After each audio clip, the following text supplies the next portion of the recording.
or this and that. So I have a lot of vested interest. I like following players also from college too. So there's a few college players that I'm going to be following. Obviously, I'm going to be following some Texas players. Shout out to Sincere Brown. I think he has a good chance of making some good things happen. There's a lot of cool storylines that I'm going to be looking for in this draft in particular. So I'm just happy that y'all are here. I'm happy we can talk about it. And I know a year ago, right now, it wasn't the best, right? Especially if you're a Shador fan, they kind of played with our guy. What I want to do, wow. Hey, yo, what?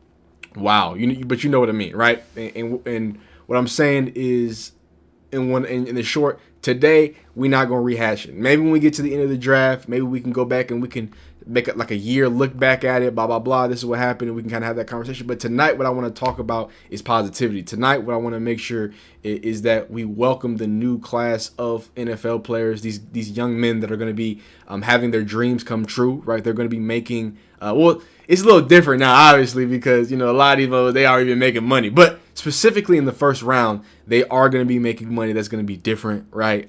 This is going to be big time money, big time secured money, in a whole nother league. And at the end of the day, whether you had NIL money or not, the dream of playing in the NFL is about being that competitor and being, the top in the league and proving that you can do that. So maybe Carnell Tate does that in a Cleveland Browns uniform. Maybe Mekhi Lemon does that. Maybe Jordan Tyson does that. But we're about to start here in we're starting, but in 6 minutes, the draft is officially underway. And let me see if I can, I'm gonna have the live feed here. I'm gonna let y'all know whenever a draft pick gets updated. Y'all know how we do it up here. Plenty of information. I'm actually gonna watch the Pat McAfee draft.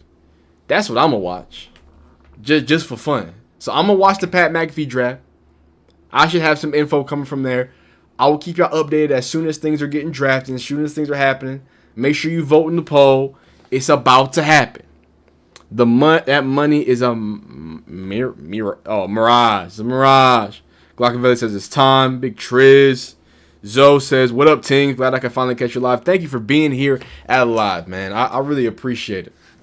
It's going to be a fun one. The best lives, everybody that was here in the season know, the best lives is when there's like something going on, right? I do live sometimes where I just like have topics or I'm yapping about something. The best lives are the watch parties, because we can react to stuff. We can talk about stuff. Like, it's going to get serious. Draft is going to start here in a good 5 minutos. And y'all know me. I'm going to have all the Twitter stuff right there ready for you. Let's see what kind of updates we have right now. Oh, yeah, by the way, if y'all don't know, right, if you didn't know, teams will only have 8 minutes between draft picks for the 2026 NFL Draft, down from 10 minutes previously. So, basically, some of these GMs, and we're going to have it because I have some fun facts for you guys too. Some of these GMs don't know what they're doing, right? So the ubiquitous NFL draft phrase of a team being on the clock has a new meaning this year.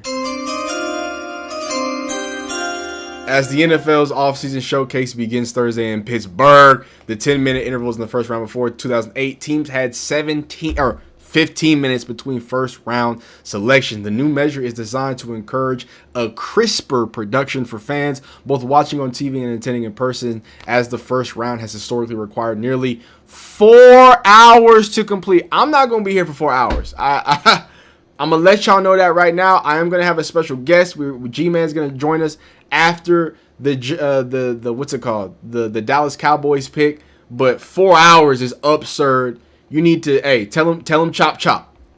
Tell these boys chop chop. Here go Carnell Tate talking to the people too, looking fresh.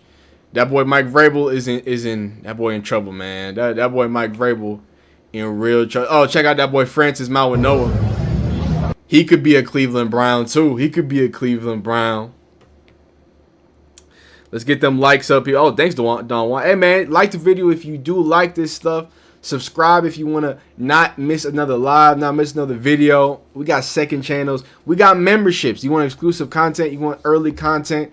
You want content that not everybody gets? Go ahead and become a member. Be locked in. Have a cool little badge next to your name. I'm going to start doing some, especially as, football actually starts getting going. We're going to start doing some more, what do you call them? What do you call those things? Member-only lives. So just be on the lookout for that. Thanks for responding. Been watching you for at least over a year and a half. Keep up the good work. Hey, I appreciate the support, man. That's way cool. Man, it's way cooler to see the support than it is to, you know what I mean? So I really appreciate that. Really appreciate that. Big Top says, cool. After 24, the linemen are weak, they say. That's what they say. That is what they say. T-minus 2 minutes until. T-minus 2 more minutes. There was Colton Hood in the back. Oh, Colton Hood. Oh, yeah. Oh, yeah. That's all. You got Arvell Reese, Colton Hood, David Bailey. You got Caleb Downs and Sonny Styles back there. All types of dogs. All types of dogs everywhere, dog. In the all blue. Yeah, that boy dripped out.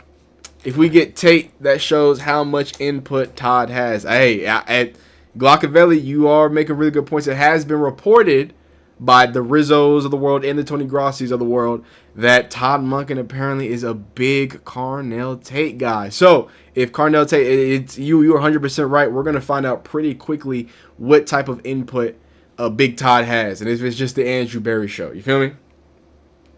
But we're a minute away. We're a minute away from draft day. Johnny Manziel. Drake, please. Drake, please. Drake, please. We friends, man. We friends. We friends, man. We friends. We friends. It looks like right now for the poll, Carnell Tate is absolutely working it. It's only been 10 minutes. Been 66 votes. You're good. I'm good. T Hill, thank you. Thank you. It's about that time, man. But it seems like everybody wants Carnell Tate, and I don't blame you. How we feeling? Last second opinions right now. Go. Last second before Fernando Mendoza gets taken by the Raiders. No, nobody should have gave me a soundboard. I don't know how to act. I really don't know how to act. Dun, what? Green. There's over a dozen minutes. By the way, I mean, if y'all care about the draft rooms, man, let's get to the draft, man. Let's do it. It's 8 o'clock on the dot. I'm in my drop top, cruising. Anyway, how we feeling? Last second hot takes. The Browns said here, well, are they cooking something up? By the way, last second, George Pickens did just sign his. He just signed his franchise tag. So we shall see what happens. It could be possible that George Pickens gets traded tonight. Zobanducci says Mekhi Lemon and Caden Proctor are his choices for the Browns. I'm not mad at that. Fedman says can't have them Corley type drops. The Texas Truth says what if Tyson falls to 24? Hey, both of them. Hey, if Tyson falls to 24, it get dangerous. Both of them. Ain't no question about it. Ain't no question around it.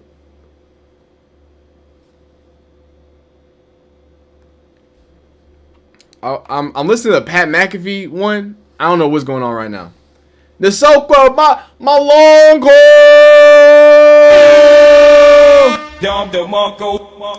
When another Longhorn enters the building, I love it. How you doing, brother? Hope you're doing all right. Thank you. Everybody's showing out. This is a beautiful day. A year ago, for 2 fans, it wasn't very fun. But this year, there's a chance to watch some young men claim their dream. There's a chance for some young men to help the cause of one Shador Sanders potentially, as we feel like he's the favorite to be the QB1. But if not, at the bare minimum, young men who are going to change their lives, be able to compete at the highest level, and the Raiders are officially on the clock. Roger Goodell is in front of the podium right now. Yeah, I'm doing too much. Do I have Twitch? I do have Twitch. I don't use Twitch. I need to get Twitch eventually. Roger Goodell's out there, man. TJ Watt on one side, Casey Hayward on the other side. The Browns are tweeting stuff out. Here we go. We got some stats and facts in the background too. Don't you worry. But everybody is assuming Fernando Mendoza, right? So while we have time, while he's yapping, because he's just yapping, remember Fernando Mendoza, he's come under some criticism. Some people think that Ty Simpson's a better quarterback than him. I don't know. You know what I mean? But right now, remember, 6'5", 236, big hunk of a guy. I knew him from Cal because I was watching the Cam Ward Day. Shout out to the Calgorithm. If you know, you know. Real Cal football, real ACC watchers around here, right? So it's a beautiful thing to see him go from Cal to Indiana. Obviously, Kurt Cignetti coming from that Saban tree. He was with JMU. A lot of great storylines from that Indiana team. Obviously, a team that's not known recently to dominate, right? Did what he needed to do, was a good quarterback at Cal, and then did what he needed to do for Indiana to get him over the hump. For the statistics, right? We're talking about a guy in 25 who had a 72% completion percentage, 3,535 yards, 41 touchdowns, 6 interceptions. People were mad at him that he won the Heisman Trophy with those yards. But hey, if you got a good defense, you got a good defense. You know what I mean? Rushing production, he did put 6 touchdowns, including a very iconic touchdown to help seal the national championship for his Indiana Hoosiers. You got to give him some credit there as well. And the pro day detail intentionally bulked up to 236. So he's a big boy. He's a big dog, and potentially he's going to go join the quarterback room that hurts Kirk O'Chain's Kirk Cousins down there, and he's going to be a Las Vegas Raider, right? Now, they're still doing intros. He was still doing intros. Oh, whoa, no. He was good at Cal. He wasn't great. He wasn't amazing. He wasn't top 1 pick. He was good. I think good is the best way to describe it. He was nice. He was all right.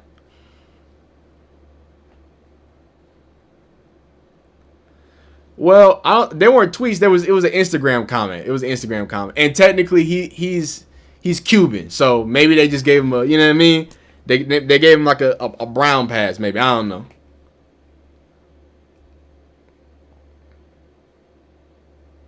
They're still introing this right now.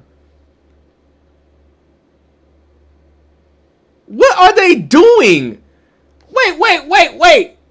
Yo. How y'all want people? Y'all sped up the NFL draft, right? Y'all say y'all want to speed up the NFL draft, and I'm getting here. It's 8:05. The draft started at 8 o'clock, and we're still introducing Steelers players.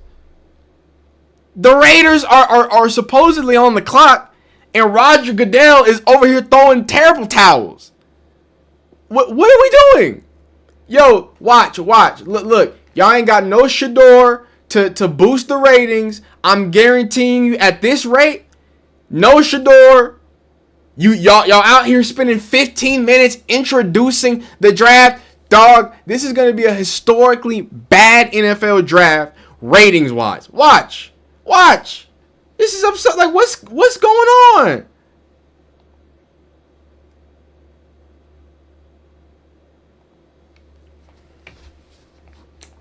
That's what I'm saying. What's going on, Tej? Oh, he from Berkeley. He said he was at. Okay.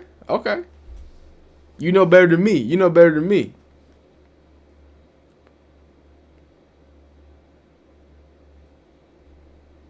Okay. The Raiders are now officially on the clock. My God. Jeez. Fernando Mendoza, come join the Raiders, because they are officially on the clock after taking 75 minutes to get introduced. I don't think it's going to take long for Fernando Mendoza to officially become a Raider, right? We're going to give it a second, give it a time, and we'll see. Yeah, they probably going to milk these minutes, though.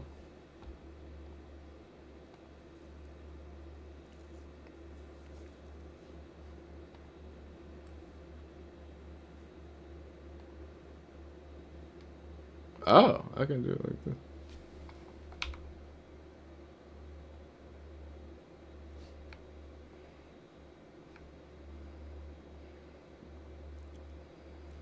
What's going on, Dig?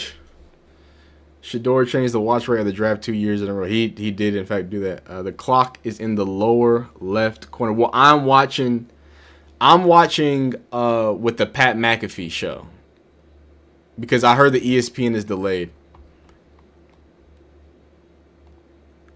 I think they're officially official. Here we go. The Raiders are on the clock. A lot of people are assuming it's Fernando Mendoza. You know what, Tingz? This is my first time on live stream while the NFL draft is in progress. Hey, it's a lot of hype these days, man. It's a lot of hype these days. Hey, we trying to see. Hey, 6 and 24. We trying to see a Shador guy. Yeah, everybody knows what it is. It's Mendoza, man. It's Mendoza. Let's go ahead. I'm ready to get to the rest of the draft. Let's get to the, you know what I mean? Who the Browns picking? You know what I mean? What we really doing?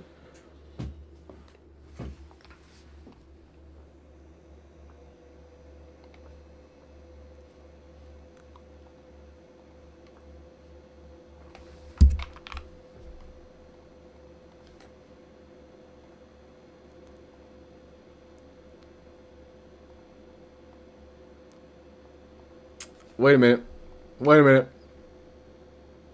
I'm surprised we haven't had it leak by now. Usually the draft picks leak by now. I'm surprised. Like, they're still on the. They're still on the clock.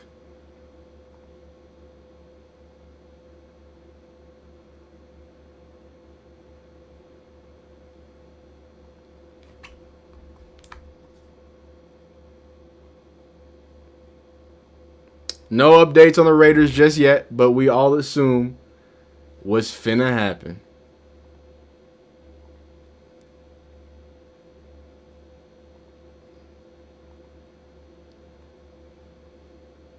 It's mostly it's okay. Pat McAfee just called out Danilowski again. That's crazy.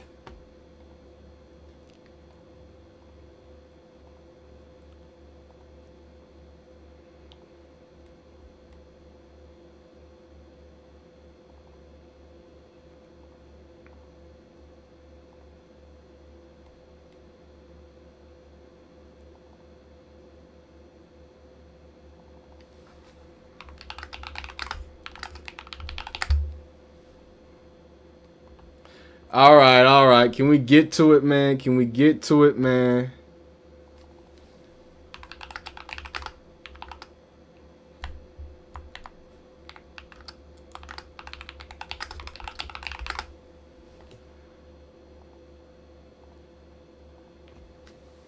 The pick, uh-oh.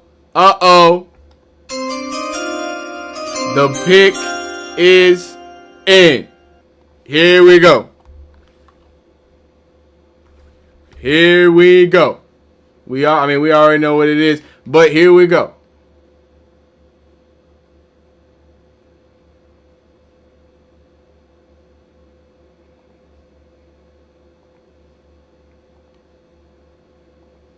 All right, here we go.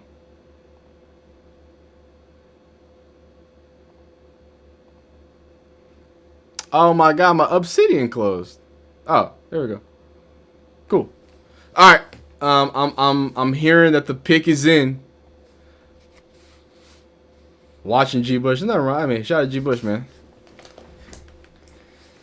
Yeah, I think he's gonna be a good quarterback. He's not like a generational. He doesn't have anything that's like elite, like off the pick, but he's gonna be a serviceable quarterback, and you know he's a nice guy too. You know what I mean? He was fun to watch him win a national championship.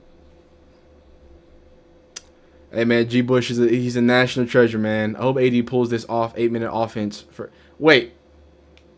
Here we go, and it's official. Draft day, Johnny Manziel.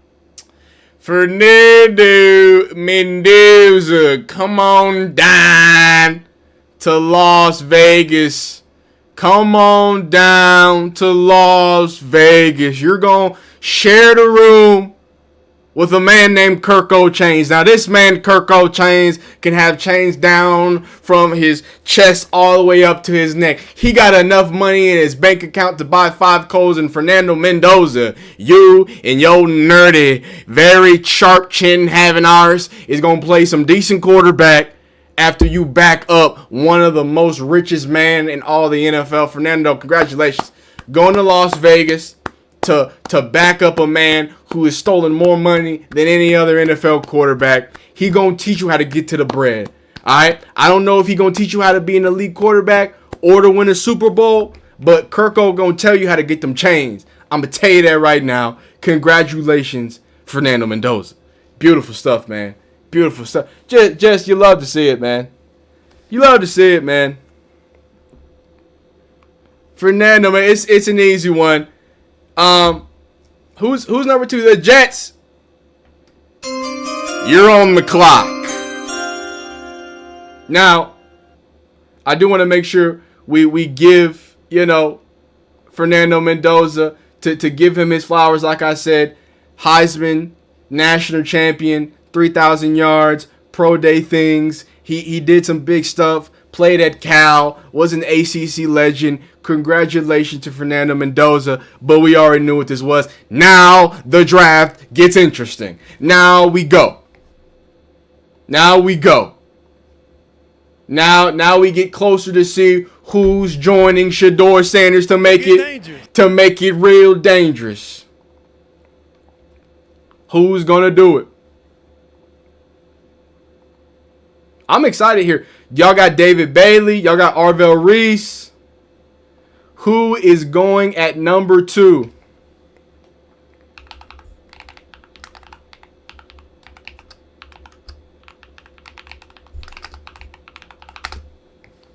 Is it Arvell Reese? How do you say that boy's name? I gotta be honest with you. I don't know how to say that boy's name. But they do what we expect them to do. Simple, easy, clean.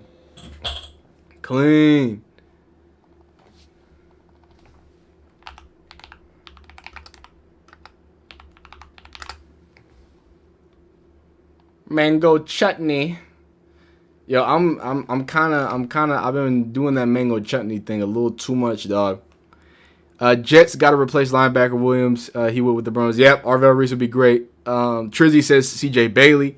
Debris says Raiders gonna lose next season. Well, probably. Reese.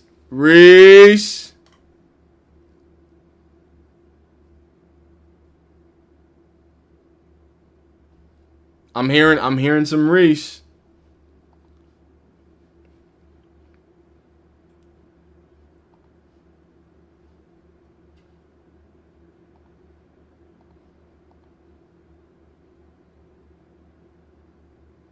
Uh-oh. The pick is officially in for the Jets. We're about to see right now what's about to happen. There it is. There it is. David Bailey, come on down with the number 2 pick in the 2026 NFL Draft day, Johnny Manziel. The New York Jets, they want explosiveness off the edge. They want a very, very productive young man. They want a demon. They want somebody who can get after the passer with 52 total tackles, 14 and a half, which led the FBS, by the way, in sacks. And he had 19 and a half tackles for loss, which led the Big 12. The arms are long. He has the explosiveness. There's been question about his bend and flexibility and the fact that he hemmed up an Arizona State photographer. Just don't look that up. Number 2 is David Bailey, and there's still some questions. Obviously, not too crazy so far. Let's see if there's any trades as the number 3 pick, Arizona Cardinals. What you got? What you gonna do, man? Cardinals.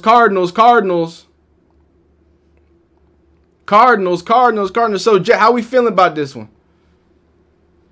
How we feeling about the number 2 overall pick, man?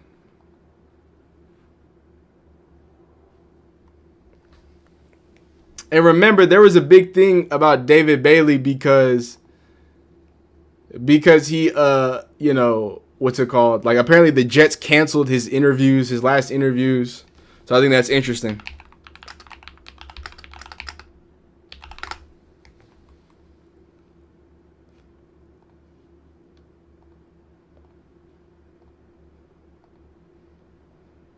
It's gonna be big, you know what I mean?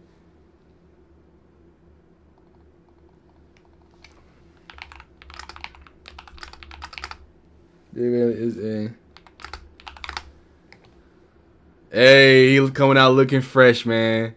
It's a beautiful thing, man. It's a beautiful thing, man. Very productive football player. He transferred from Stanford as well, so he's actually pretty smart. He went to Mater Dei High School, right? So that's a football school out there in California, right? So good to see. Very, very, very, very, very good stuff. He did what? David Bailey. All right, now the Cardinals are at play, man. Now the Cardinals, it can get real interesting with the Cardinals because there's some people who think that the Cardinals are actually that the Cardinals are gonna go, maybe Ty Simpson, right? They might go Francis Mawanoa, right? There's a lot of different things as I got, some different things. Well, now we got a little time. Y'all want to get into a quick little fun fact? I got a fun fact for you about the Cleveland Browns.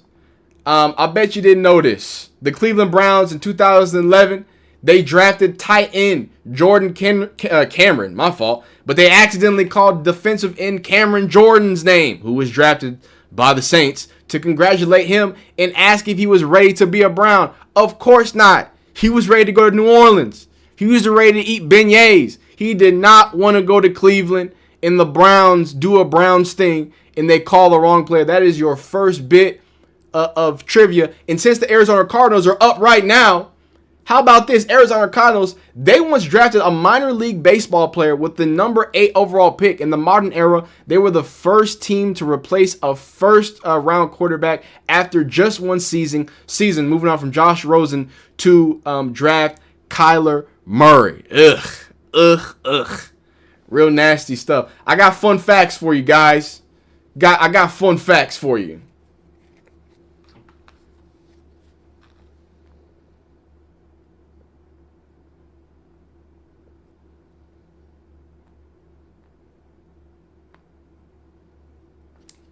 All right, we got these boys on the clock now. These boys are on the clock now.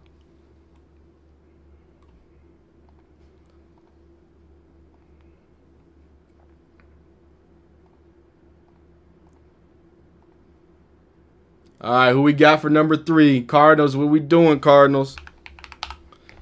What we doing? I hear somebody likes the fun facts. 2 is at the draft. Hey, come on, they had to find a way to get the numbers right. Why not have Shador at the draft? They said they had to get their numbers right, man. Come on now. What, y'all thought they was going, come on now. You thought they was going to let a draft go by and not have Shador there? They got 2 in the building. Dylan Sampson's in the building. Oh, I'm not sure if they're in the building or if they're actually in Cleveland doing the watch along in Cleveland. You got people wearing Browns jerseys. You got Harold Fannin. I think they're at I think they're in Cleveland, by the way. Yeah, I think they are.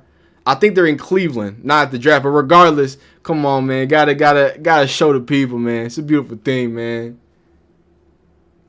Yeah, they're at the draft party. That's a beautiful thing, man. It's a beautiful thing, man. But yeah, Cardinals on the clock.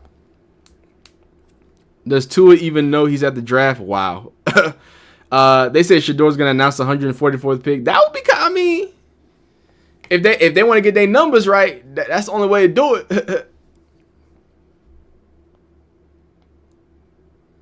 They're making up for the mistake. Shout out Roger.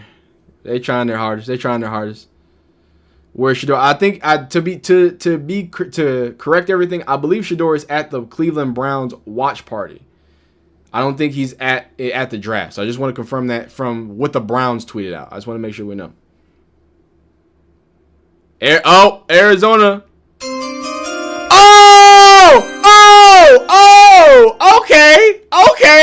Okay. Now it gets interesting. Now, now we having a good time. Oh, okay. The Cardinals, who y'all think y'all is? With the number 3 overall pick, Jeremiah Love becomes the first running back selected in the top 5 since Saquon. I got large quads and look like Nelly. What's his name? Barkley. Jeremiah Love is an absolute electric factory on the football field. One of the more fun football players just to watch since I think Jeremiah Gibbs. I don't think the Jeremiah Gibbs comps are right, but he is an electric football player. He's been mocked going from 8 to 6 to, maybe the Titans get him. At number 3, he's off the board. Carnell Tate is still on the board. Arvell Reese is still on the board. This is shaking up a little bit differently, and who cares about positional value?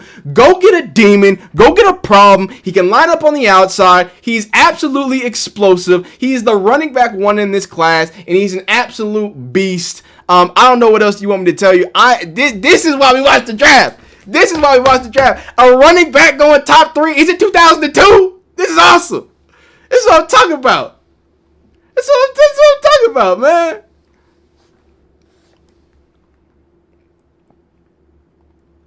Jeremiah Love.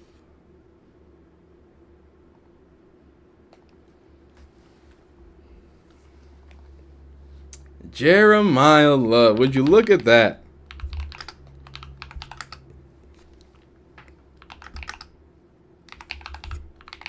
That's interesting. Jeremiah Love to the Cardinals. Yeah. So Jeremiah Love legitimately makes history. First running back since Saquon Barkley to be drafted in the top 5. I did not think he was going to be drafted number 3. That is remarkable.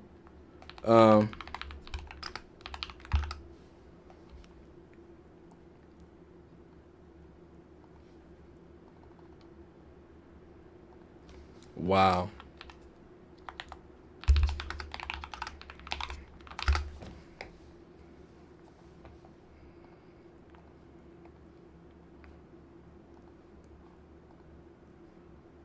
Craziness.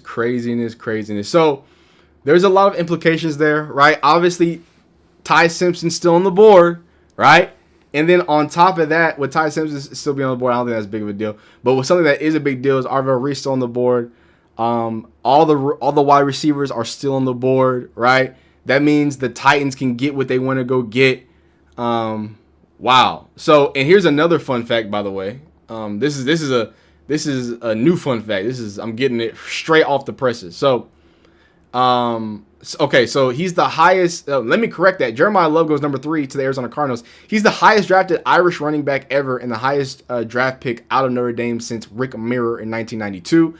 And then more importantly, Jeremiah Love will make $50.5 million fully guaranteed on his rookie contract. That's the most fully guaranteed money ever given to a running back in NFL history. Let me read that again. I was telling y'all Jeremiah Love was making history.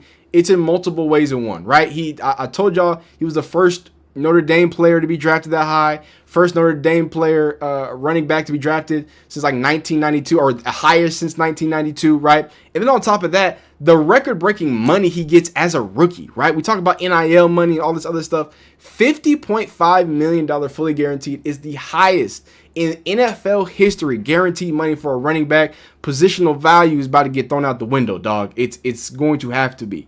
This is crazy. This is real. Hey, that boy making some money, man.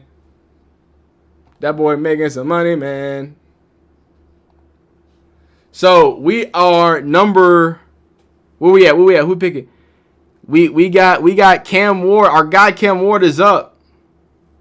What's his name? He's a dog. Wait, Jeremiah Love. GMs are scrambling. That definitely just shook. Yeah, that makes things a lot more interesting. Him going where he went. That makes things a lot more interesting. Jeez Louise. GMs are scrambling. Love's girlfriend just gave a masterclass on how to react. Oh no, was she wildin'? Don't make me go find the video.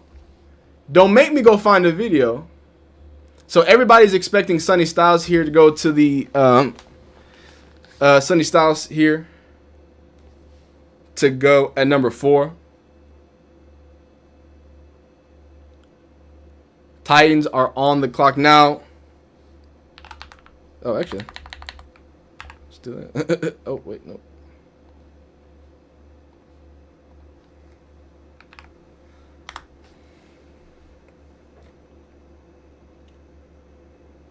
Carnell Tate could go to the Titans here too. Carnell Tate might get stolen by the Titans, man. Oh no! Oh no! Oh no! This is great for Cam Ward though. This is great for Cam Ward. Oh my God! Yo, the Jeremiah Love pick kind of shook some things up. Cam Ward gets his weapon. He steals him from the Browns. Carnell Tate, I told y'all, was the best wide receiver in the draft. Y'all tried to overthink it. The Browns don't even get a chance to overthink it. Carnell Tate is a Tennessee Titan. Cam Ward gets a new weapon, steals them from every other wide receiver hungry team. This draft is kind of heating up. The Cardinals, they're the ones who we're going to look back and say they messed the entire draft up. This is crazy. Carnell Tate's a beast. He's a problem. Everybody wanted him to stay in Ohio. Go ahead and get real dangerous with our guy Shador, but it looks like he's going to our guy Cam Ward. I'm not mad at that. I will be fine with that. It looks like Jordan Tyson, Mekhi Lemon. I expect a wide receiver run. I expect it. Oh man, how we feeling about that? Well, let me go ahead and end the poll. Can I get a new poll? The new poll is, what do the Browns do next?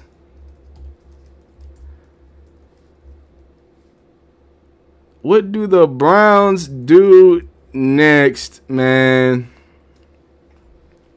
What do they do? Do they trade back? Do they trade back? Do you get Tyson? Do you go ahead and get O-line men? Crazy. It's already heating up. We heating up, boy. Carnell Tate gets stolen away from the Cleveland Browns. They never had a chance.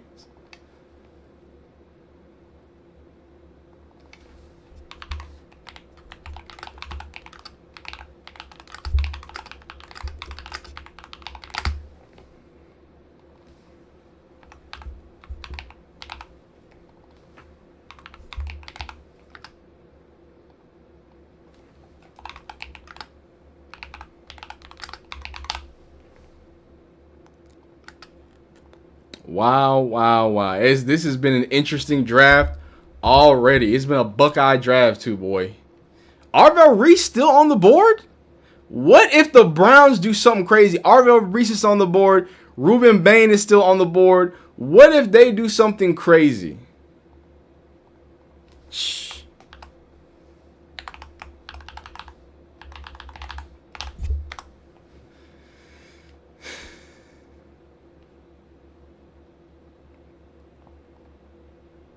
The Titans, man.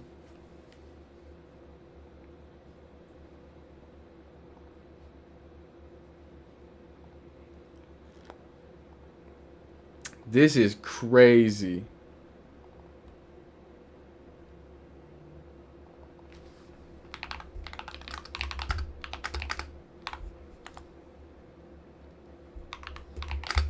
Wow. Yeah, all the Oh!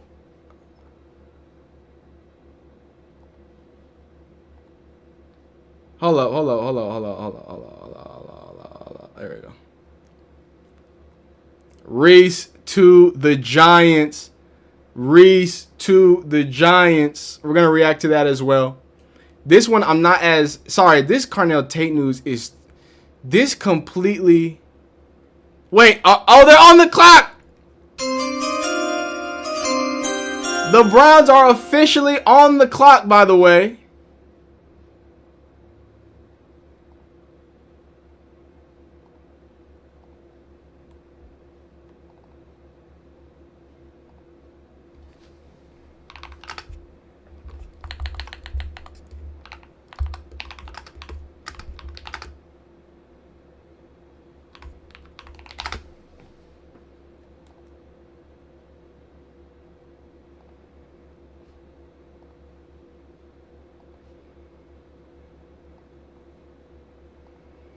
All right. Okay. So this one's not as sexy.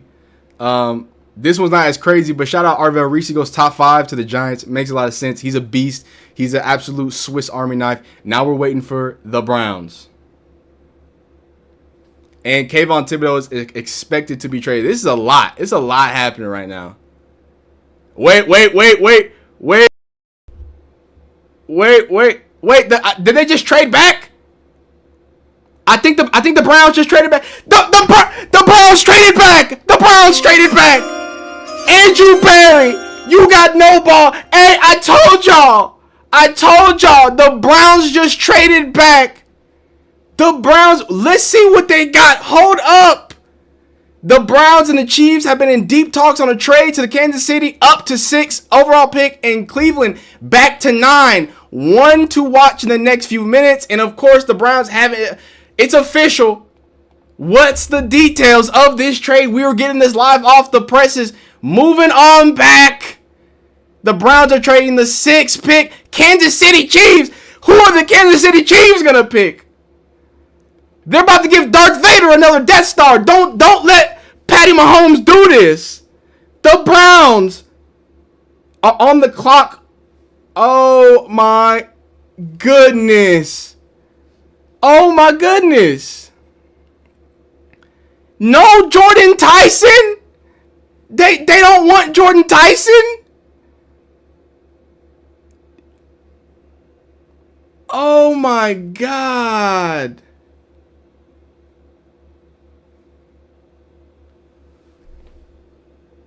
Yo, this Browns trade, I don't like this Browns trade, yo. I don't like this Browns trade.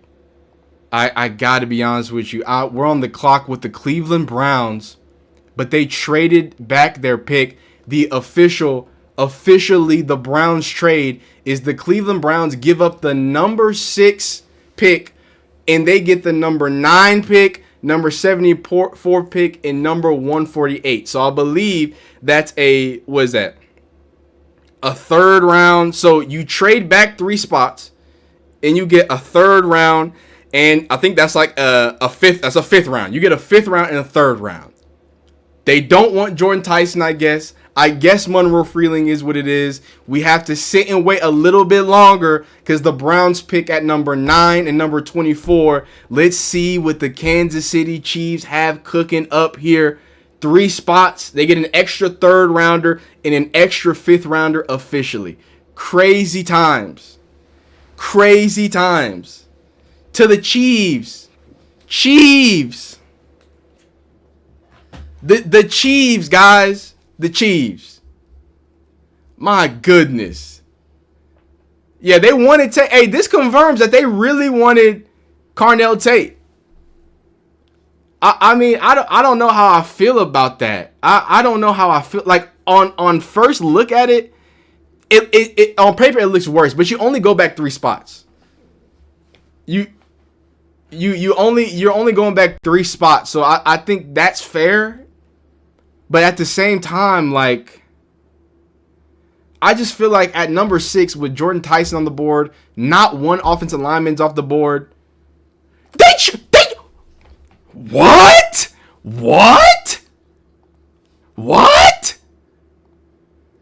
So the Browns, no. The Browns trade away their pick. The Browns might be geniuses. The Browns might be geniuses. Andrew Berry might be a genius. The Chiefs just traded up 3 spots to get Mansour Delane. The Browns, the only thing that they missed out on so far is Carnell Tate. Jordan Tyson has still not been picked. Mekhi Lemon is still on the board. Ruben Bain is still on the board. No offensive linemen have been picked. What did the Chiefs traded up for Mansour Delane? Mansour Delane's a dog. He's a problem. He's an elite talent. Do you think they needed to trade up to 6 to get him? Am I tripping? They can get Tyson if they still want to in the Browns. What were the... This might be a great trade. Now that I know that they're going to pick 7, no offensive line is even off the board. They can get whoever they want. They might be able to get Noah at 9 and still pick at 24. Good business by Andrew Berry. Wow. Good business, man.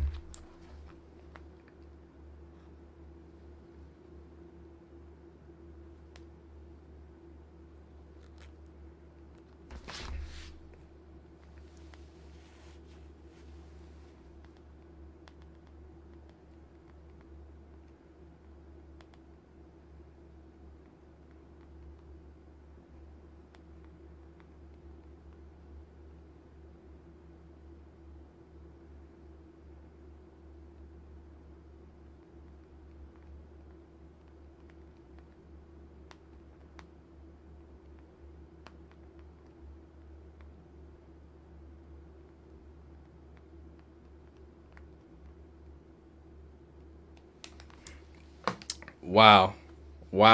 I gotta turn the fan on. Hold up.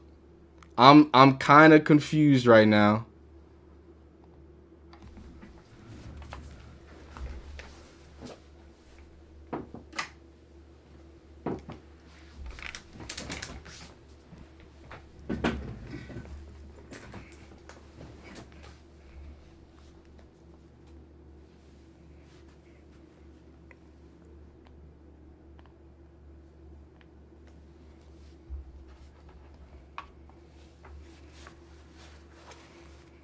Wow. So we gotta allow the draft to kind of catch up. The draft is like not they're like 2 picks behind of what's actually going on, which is actually kind of hilarious. That's pretty crazy. So Mansour Delane is an absolute problem. The Browns traded back 3 spots, and it's looking at this point it's looking a lot better. It looks like Mekhi Lemon and Jordan Tyson are both going to fall. Wow.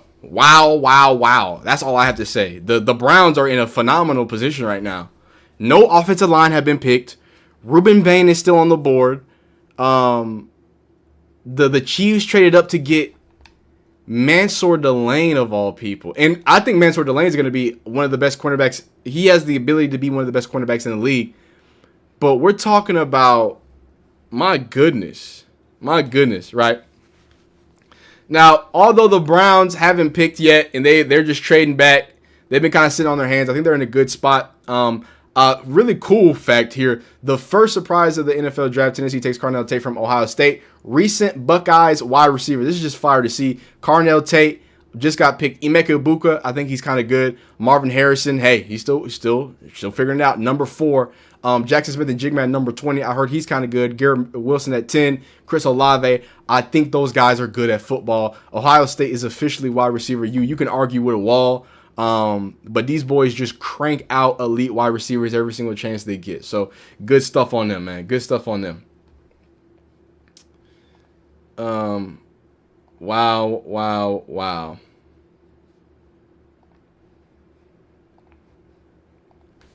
That's crazy.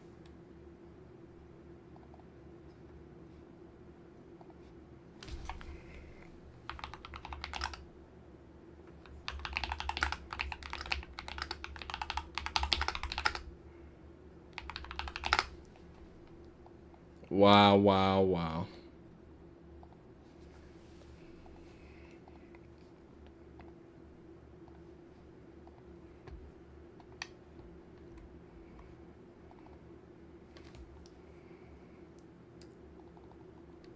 This is interesting right here.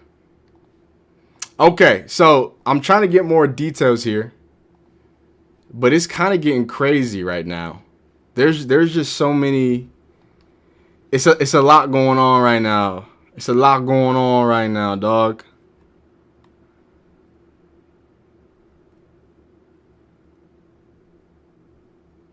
Wait, who's picking right now at number 7?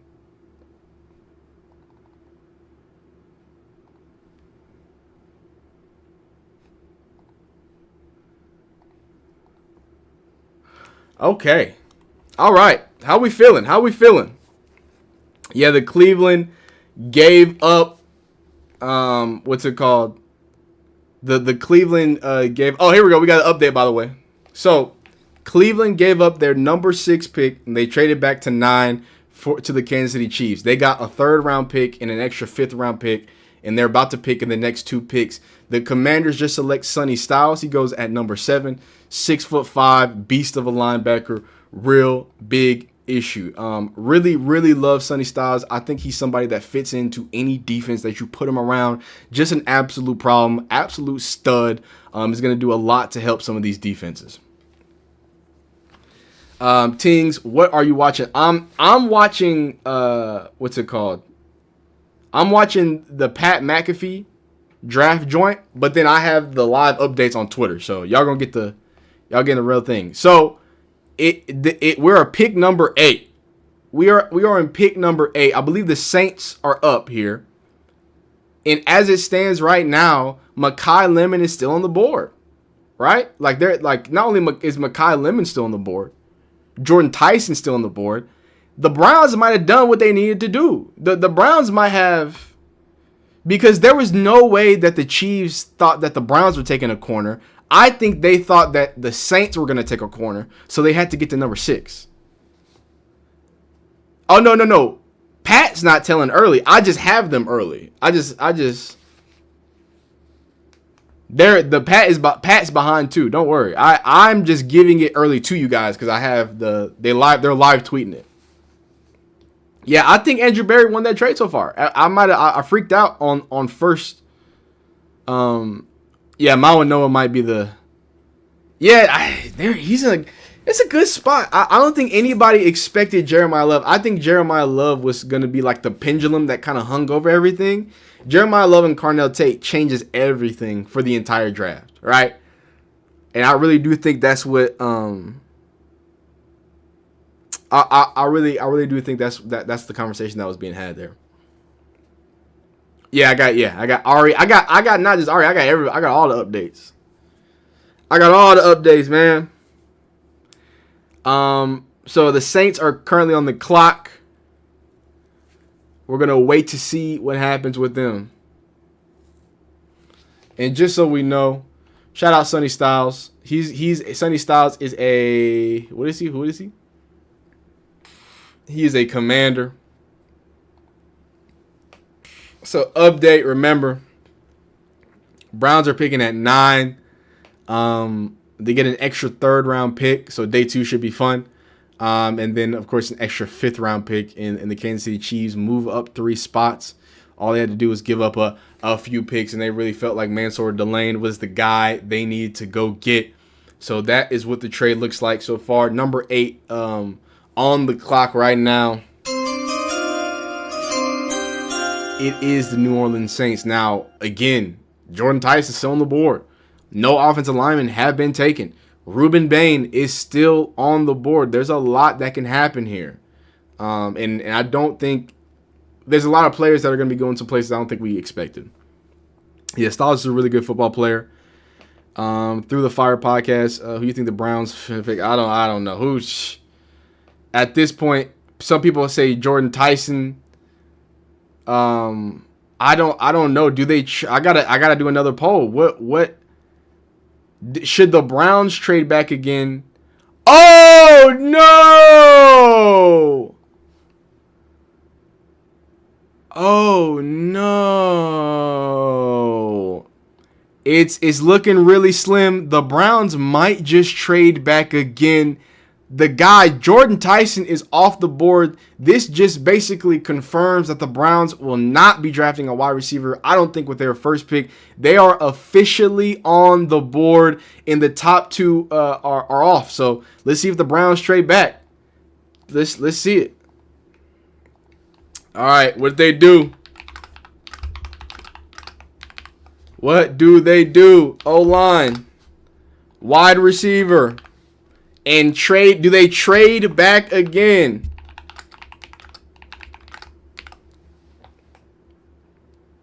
What do the Browns do? They are officially on the clock. It's Draft day. Johnny Manziel. Come on now. Come on now. Jordan Tyson's off the board. The two top wide receivers are gone. That is very, very tough. Some people say Caleb Downs. If they get Caleb Downs, I want y'all to know if they get Caleb Downs, people are going to be mad. And not just, I'm talking about, I think a lot of people will be mad. I think Caleb Downs is a really good football player. If you go Caleb Downs, though, I guess you go Denzel Boston at 24. You're going to have to help the offense somehow. There's no way that if you go, and I love Caleb Downs, and I think Caleb Downs is a generational player. You keep him in Ohio, all that other stuff. I would prefer an offensive lineman. You would think. You're talking about a defense that most of the time was one of the best defenses in the league. You got good players in Ronnie Hickman. You've got good players in a few in Grant Delpit, of course, right? Like, what do you need? Wow, people thought that Jordan Tyson was going to fall to 10 apparently. So, hey, we need some. You gotta need some playmakers now. I'm sorry, I forgot about the fun facts. Let me hit y'all with a fun fact. It's just been I was not expecting it to be as crazy, dog. So Jordan Tyson measuring at 6'1". Actually, I got some stats right here. Injuries are the concern, but Tyson is a playmaker with reliable hands. 136 catches for 1,800 yards, 18 touchdowns in 21 games across his last 2 seasons. The Browns traded back a few, but they don't miss out on any offensive linemen, to be honest with you, right? And on top of that, although the 2 best wide receivers are off the board, Mekhi Lemon is still on the board, right? So I don't know if you go there. Mekhi Lemon is still a very productive wide receiver. Do you go offensive lineman here? You've got every single offensive lineman at your disposal. You can go Mawanoa, you can go Fanu. If you go Monroe Freeling here, I don't think people are mad at you. Yeah, Styles is to the Commanders. Jordan Tyson is a New Orleans Saints. Tyler Shough gets a new weapon. And right now, the Cleveland Browns are on the clock, and I don't have any updates for you. Y'all better. It might. What if they trade again, man? What if they trade back again, man? Like, they're taking a while to get this pick in. They're taking a little second here to get this pick in. Who took Jordan Tyson? Jordan Tyson is a Saint. He is a New Orleans Saint. What's up? Do I have any fun facts? Fun fact about the Browns. Fake trap prospect. Dallas Cowboys executive Gil Brandt suspected of one of his scouts leaking information, so he intentionally placed linebacker Mike Justin, a player Dallas didn't actually like, high on their board to lay a trap. Just days later, a beat reporter reported that Dallas was taking Junkin, confirming the leak while the Cowboys steered clear and drafted defensive tackle Danny Noonan. The Browns ultimately selected Junkin with the 5th overall pick. He was completely out of the NFL after the 1989 season. So, more fun facts about the Browns doing Brown stuff. Let's hope this is not that situation for them. Still some top tier players on the board right now. Denzel Boston, I'm not sure. Ruben Baines still on the board. Do the Browns go defense here? They have a lot of premium defensive players still on the board. I have no updates. It seems like the Browns are taking a really good time. They're taking all the time they can. This is tough. I don't know, man. Okay, based on the polls, everybody thinks the Browns are going to just get offensive linemen, and I don't blame you. At this point, they can pick any single offensive line that they want right now. Let's see what happens. They are taking a while on the clock. I have no updates for you, right? I know if you're watching it on TV, it's going to be delayed. People get the picks in before the TV gets them in. That's just how TV works. So we're gonna have the picks first, right? But I think the bigger conversation here is, although we had the picks first, I still. Oh, here we go. The pick is in.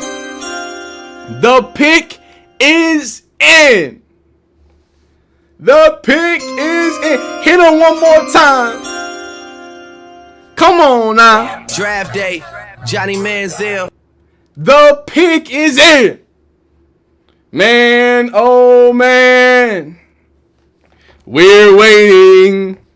What do the Browns do? What do the Browns do?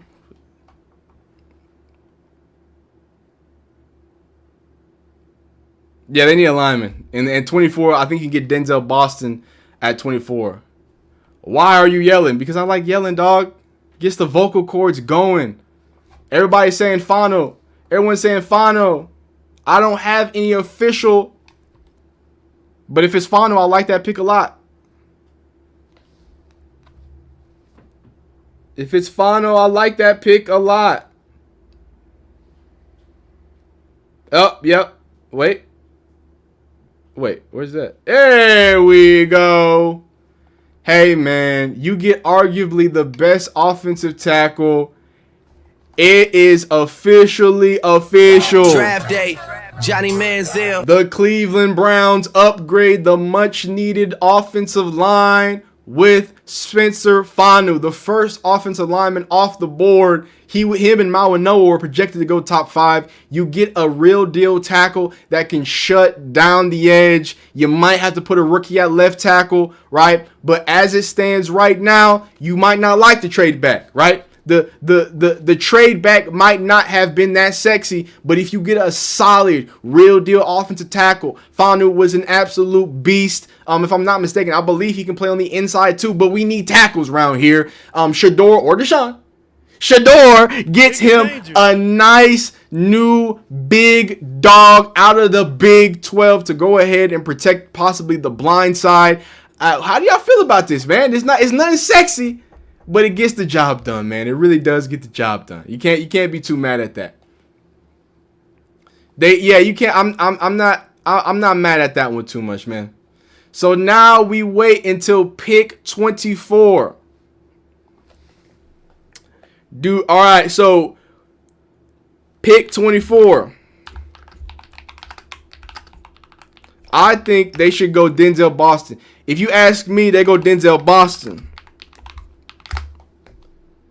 Do they trade back? Do they get another offensive lineman? Ooh. Do they just get a bunch of linemen? Is that what they do? My goodness gracious. So I'm not mad at this, man. You get the first offensive lineman off the board. Beautiful stuff.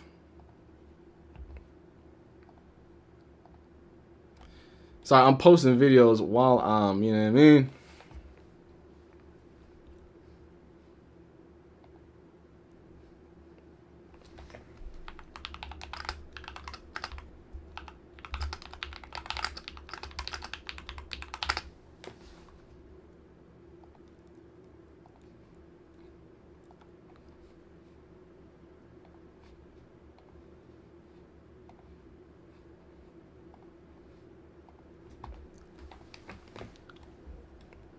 Spencer Fanu, you are Brown.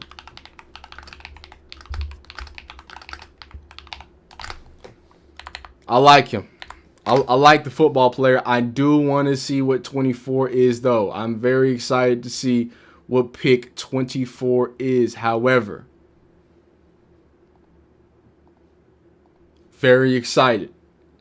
What are the Browns going to do at pick 24? We've got a lot of interesting things going on now. A lot of interesting situations now.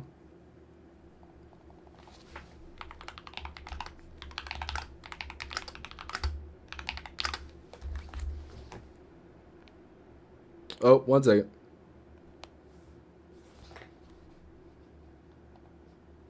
Man, they are so. I'm watching the Pat McAfee show, dog. They are so delayed on this thing, dog. It's absurd. And there we go.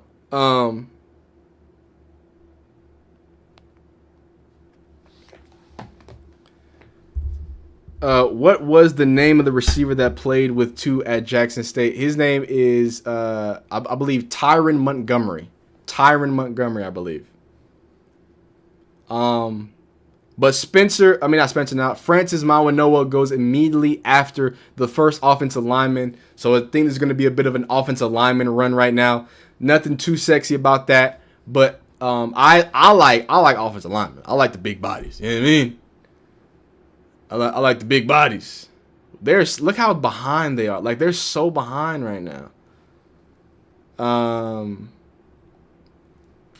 So here we go. The Giants. Man, the Giants did good, man. The Giants get Arvell Reese, right?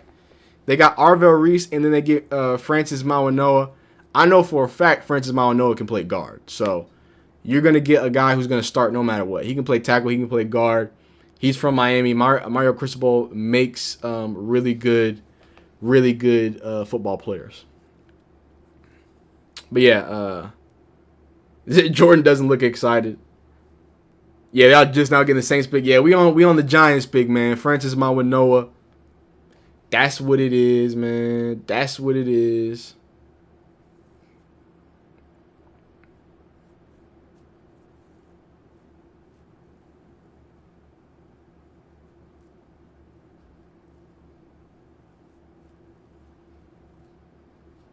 Dang, man. Oh no, Jordan Tyson's crying, man. He just crying, big dog. That's all that is, man. That's all that is.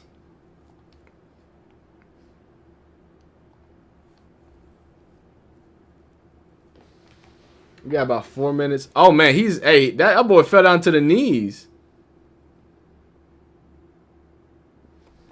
That boy fell down to his knees when the Lord came. Oh my God, he's spitting everywhere. My God. Okay. All right. Yeah, there's still a lot of room for teams to make trades. Browns took a right tackle with their first pick. Yeah, but you need to upgrade the offensive line.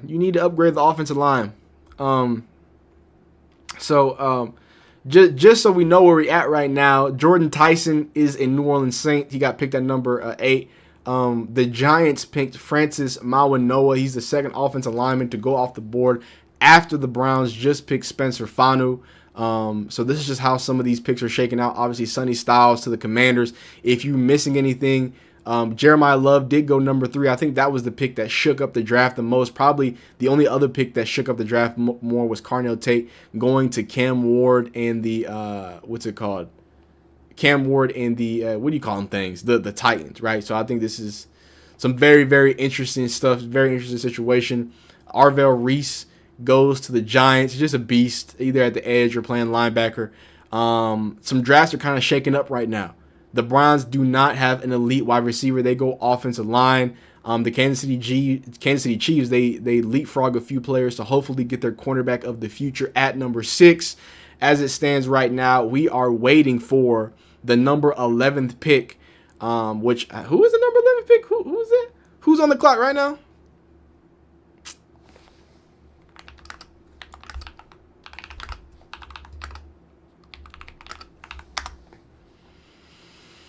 Who's pick 11? Let me see.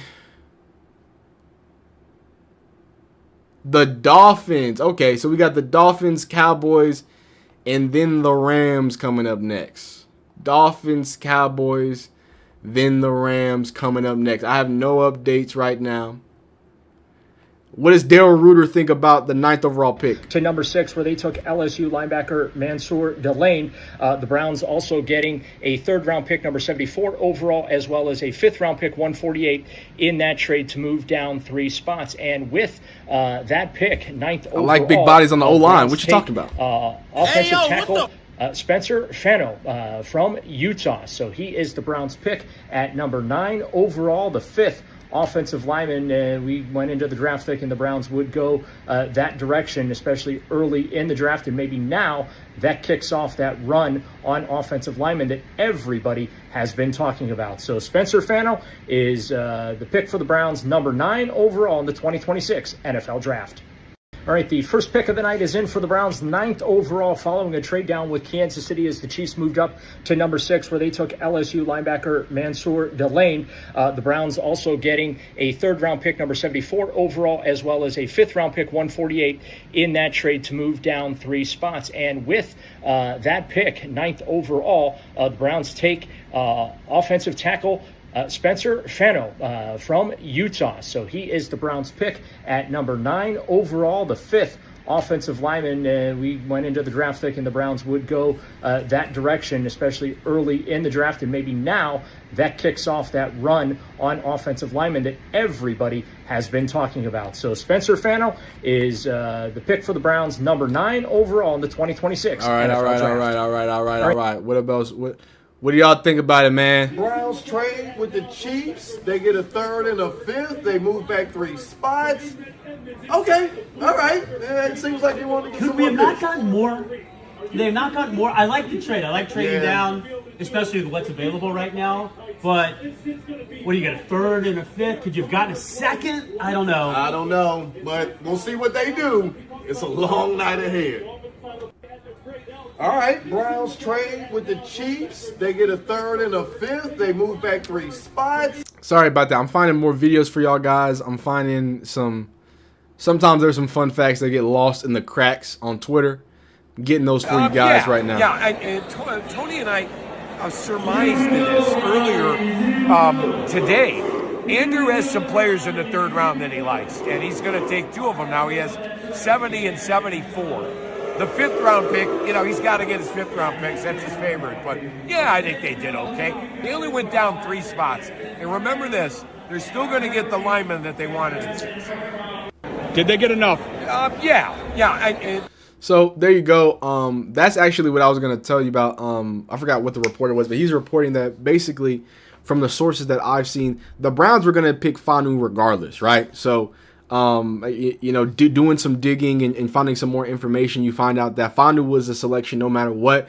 Riz says the exact same thing, right? You trade back to number 9. You still get the pick that you wanted at number 6. You can't be that upset if you're the Cleveland Browns, right? It might not be sexy, it might not be fancy, it might not be the coolest thing ever, but at the end of the day, you get something that you need. You need offensive line play. You need a tackle, right here, right now. Fanu is the more tackle-ish of... Well, tackle-ish is a crazy way to say it, but I know a lot of people were talking about Monroe Freeling and different things like that. Fanu is a finished product. He's a guy that you can put in there and really can take the next step, right? Especially when you talk about what they gave up, only going back 3 spots. You still have pick number 24.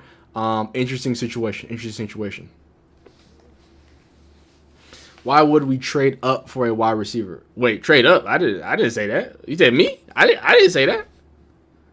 Who said that?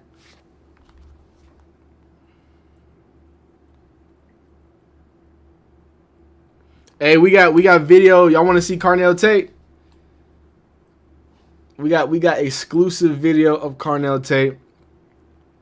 Now I know that you know what I'm saying. I know Shador. What's it called? They didn't get Carnell Tate, but Carnell Tate is going to be with one of his friends, Cam Ward. By the way, the Dallas Cowboys just traded up to number 11 from number 12, so that's interesting. Let's hear what Carnell Tate has to say on getting drafted to the Titans. The Derrick Henry days, and I'm very excited for Cam Ward being able to go out there right and catch balls. Hey, beautiful stuff, man. Obviously not a lot of video, but if I get more, I have it coming your way. So some good stuff so far, man. So the Cowboys, and like I told y'all, my man G-Man, he's gonna probably come in at the end of the draft. We're gonna yap about it a little bit. The Cowboys trade up to number 11. They traded 1 pick. It was a 1-pick trade. We have another trade. I'm happy we have a line. We can get to run going, which will allow 2 to have more chances to cook. I would love that. I feel like the Browns should have got the 2nd-round pick instead of what they got. I do think a 2nd-round pick would have been that would have been a lot more leverage. But at the end of the day, happy that you don't. Only thing you missed out on is Jordan Tyson, really. If Lemon's still there, you taking him. I think it's hard not to. I think Andrew Berry is going to take him if he's there at number 24. They botched the NFL drafter already. A wide receiver was more important. I think a wide receiver was definitely more important. But hey, SL Gainey says joining late. How are the Browns doing? So they made a trade. They traded back to 9. Did miss out on Jordan Tyson. You get an extra 3rd and 5th, but you do get a top-tier offensive lineman. The Browns are the first team to trade an offensive lineman in this draft. And, Browns coach Monkin said Spencer Fanu will play left tackle. Okay, that's confirmed. That we got some confirmations really quick here. Interesting updates as well, just for the Spencer Fanu, right? First things first. Oh, he's talking. Oh my God! Wait. Well, we were jacked. Here we go. We were able to move back 3 spots. Here is. Well, you know what? This is what I'm gonna do. First things first. I got to end this video that I'm recording right now. I'm gonna have a separate video for the Fanu. We're gonna listen to Coach speak in a separate video. This was just a little recap of what's been going on in the trades so far, right? If we go all the way down, starting from number 1, we got Fernando Mendoza. Then you got David Bailey at number 2. You went Jeremiah Love at 3, Carnell Tate at 4. At 5, you went Arvell Reese. At 6, trade back. You got Mansour Delane, number 7. You get Sonny Styles to Washington at number 8. You get Jordan Tyson going to the Saints. At number 9, to the Browns, you have Spencer Fanu, and then Francis Mawanoa at 10. Another trade right now currently as I make this video. More draft videos coming. Like this video if you enjoy it. We'll see you next time. Peace. Right, but let's check out what Todd Monkin has to say. What we doing? Why we even wasting time, man? Todd Monkin is on the podium right now. Like, real deal, on the podium, speaking after the Browns just picked number 6. Let's see what he has to say.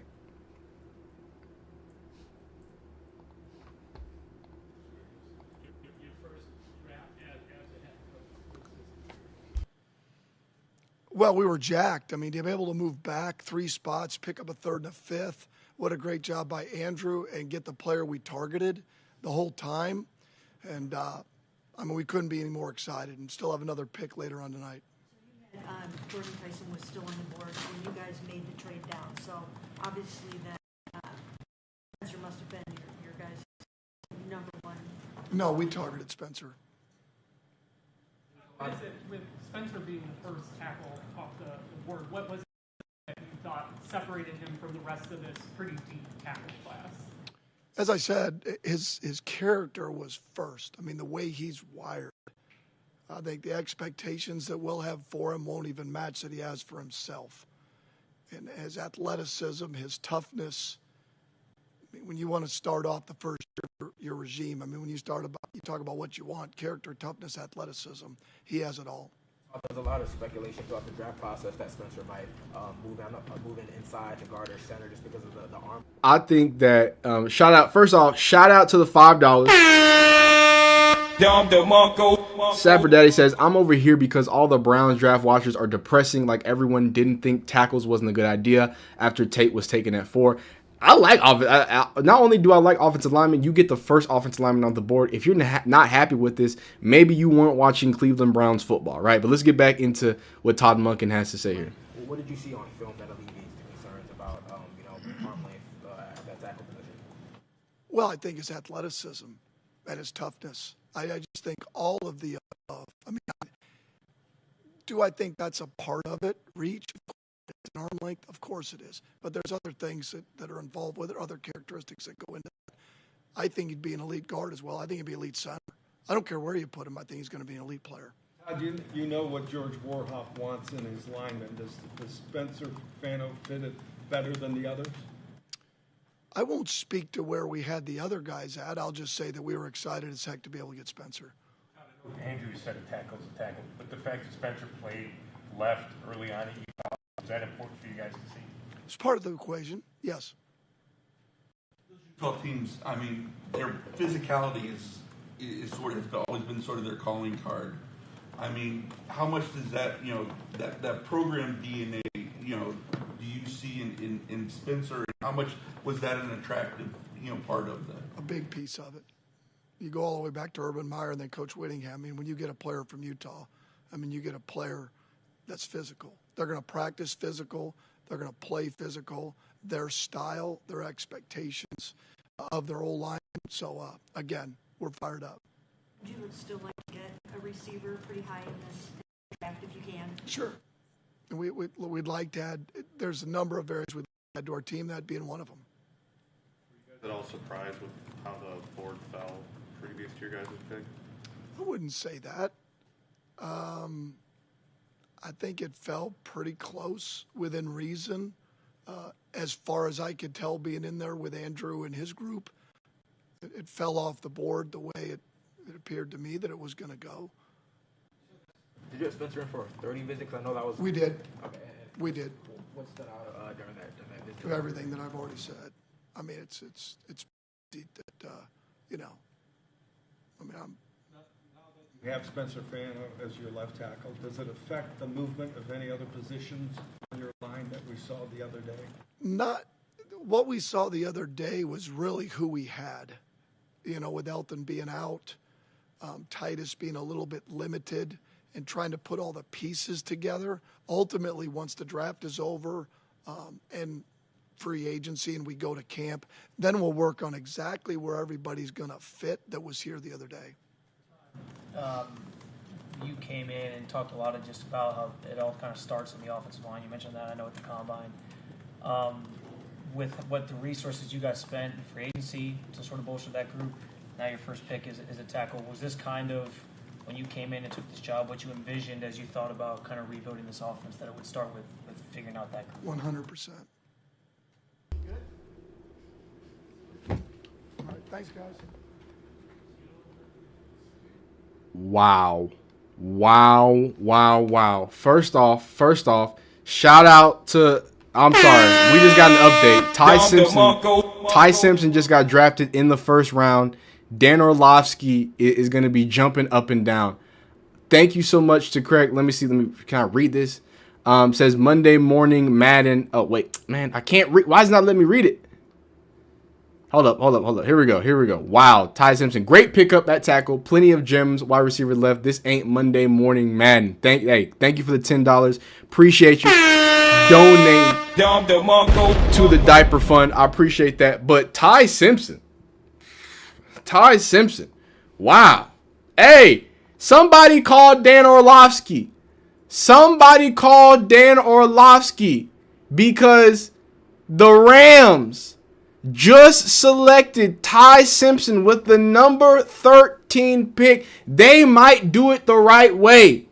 Shout out to Caleb Downs, who got picked, by the way, with the number 12 pick. But, you know, there was all this speculation about the Browns getting Ty Simpson. We're gonna speak about Fanu. We're gonna speak about specifically what Coach Monk was talking about.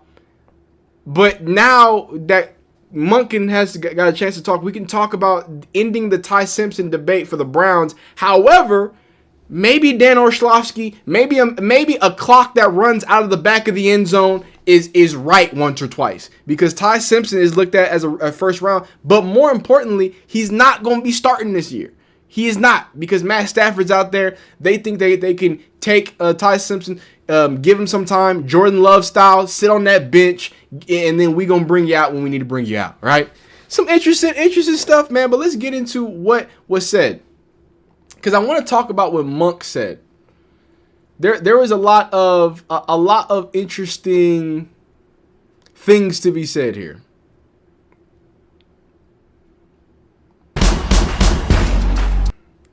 Okay, so just to wrap all this up, I want to just have the full conversation, right? So I know there's some people who are upset. Oh, well, they didn't get the wide receiver. I just think that's the wrong way to look at it. I think that is entirely not the way you should be looking at this situation. I think you should be looking at it, if you're Andrew Berry, and this is how Andrew Berry typically looks at things, it's like, where can I get the value from, right?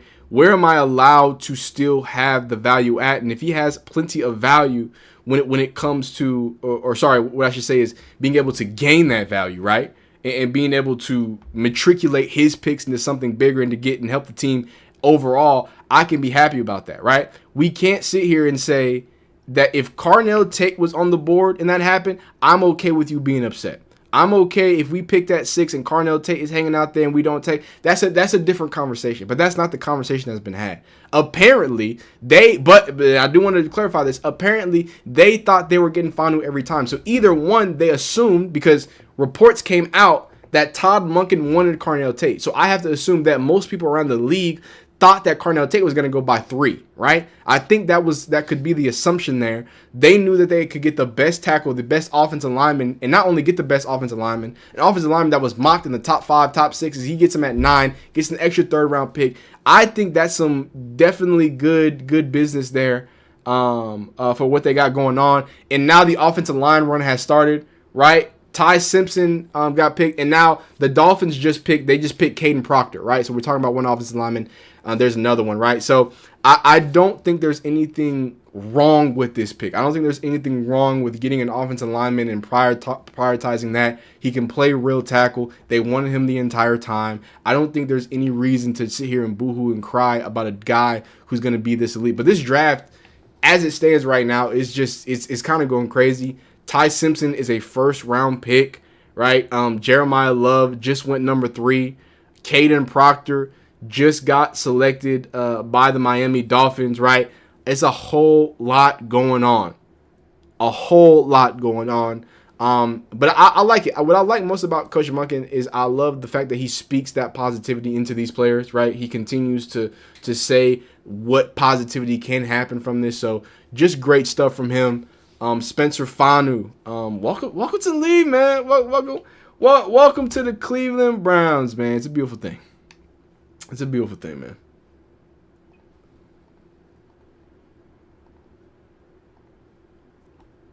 All right, I hope we got a little break here. If we do, my goodness, I gotta put some things together right down here.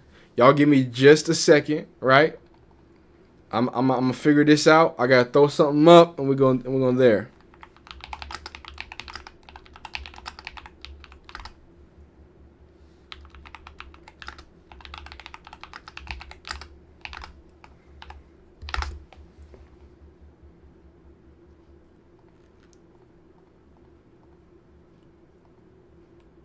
Shout out to Caleb Downs, too. Y'all know how I feel about Caleb Downs. I think that dude's going to be a legend. I think he's going to be a great player. Played football at Mill Creek. I'm not going to dox myself too much, but around the way. So, great things to see from him. I've heard nothing but good things as a human being from him as well. Obviously, his brother Downs is already in the NFL, too. So, lots of good stuff, man. Lots of positivity, man.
Now, I will say G. Bush owes us. G. Bush told us that Ty Simpson was going to go to Pittsburgh, by the way. Do want to point that out. Just want to point that out. Just want to put that out there in the ether. G. Bush, where you at? They calling you a liar, G. Bush.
This is crazy.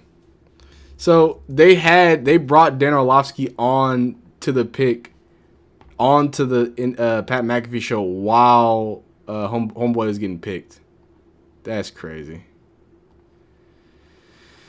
That's crazy, man.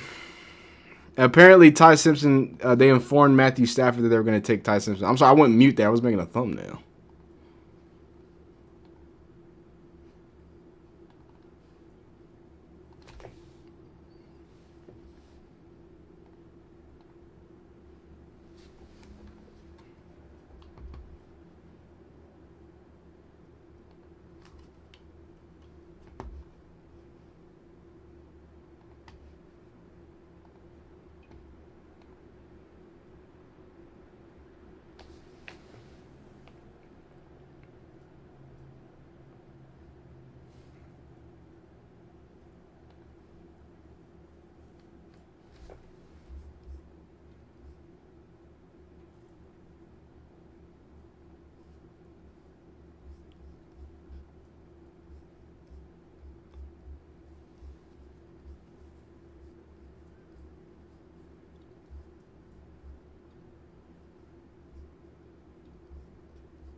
Wow. All right. Sorry. Wait. There's no more picks in. Yeah. Last pick was 12. Who is on the clock? They be on the clock for a brick now, huh? What's going on? Lemon going to New England. Wow. If Mekhi Lemon is available, Browns might go for Mekhi. I wouldn't be mad at going to get Mekhi Lemon. Go ahead, scoop up Mekhi Lemon, man. Do it, man.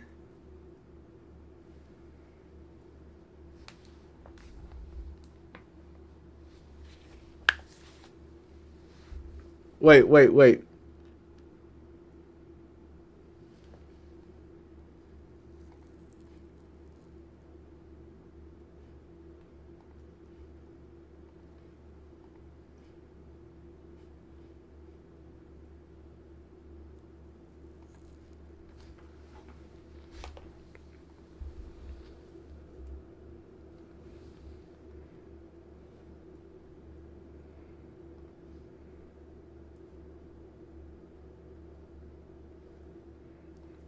Oh, they said, the Ravens select Penn State guard. Oh, okay. There you go. Yeah, it's just, the Ty Simpson pick is honestly the craziest pick so far. Gotta be honest with you.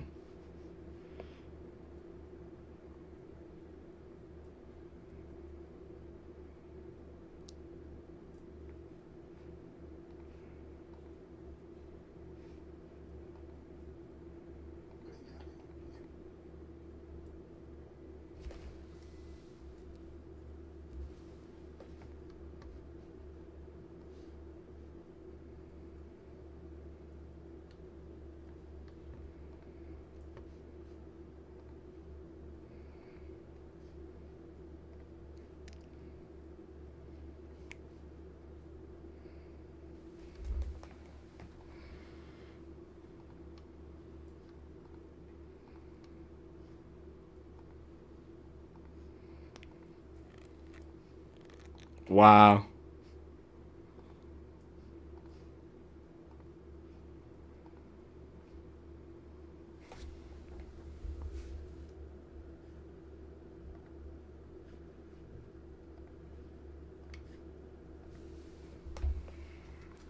By the way, shout out to Ty Simpson, man. There's a lot of negativity thrown his way. Yeah, they're gonna have to throw him over at left tackle.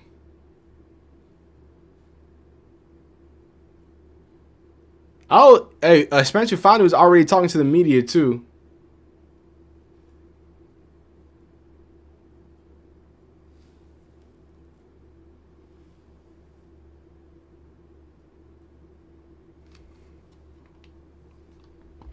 Ty Simpson wasn't going to start at Alabama. I would be mad too. Yeah, I think Ty. I think he's gonna be a good football player. The thing about Ty Simpson is he gets the benefit from sitting behind Matt Stafford, and he gets Sean McVay as his head coach. Like, you get an amazing offensive mind, you get a great offensive system, you get to get behind a great like that. Ty Simpson is in the one of the most perfect spots to be in, as a backup quarterback about to take over the reins. It's crazy. Yeah, that the Ty Simpson Rams thing. Hey man, I told you what I was trying to tell y'all was like I was not going to shit on Ty. Like, people were trying to be mad at Ty Simpson. Ty Simpson is not a bad football player. Now, he was injured and he didn't have a bunch of starts, but if you're going to draft him to let him sit, and that's why I said the Browns, it never made any sense for the Browns to get Ty Simpson. Who is Ty Simpson going to sit behind and you're going to hope that he's going to get better? No, you either they need to go. So if you Ty Simpson is a player you drafted, you have time. You know what I mean?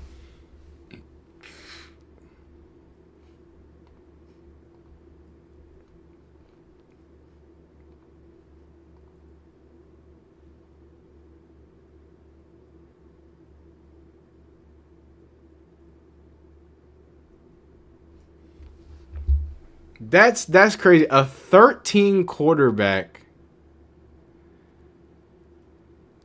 Loving life. Before you say that, please, Anthony Richardson. Just listen. We can have the conversation, but Anthony Richardson. We don't have to. Oh wow, I know that.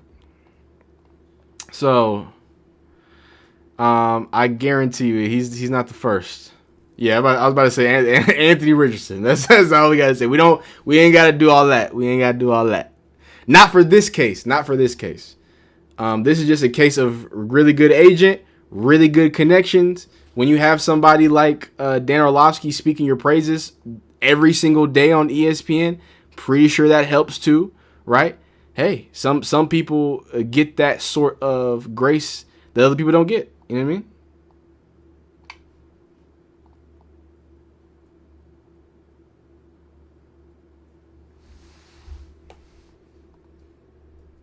Oh, they're beefing on Pat McAfee show about this pick, dog.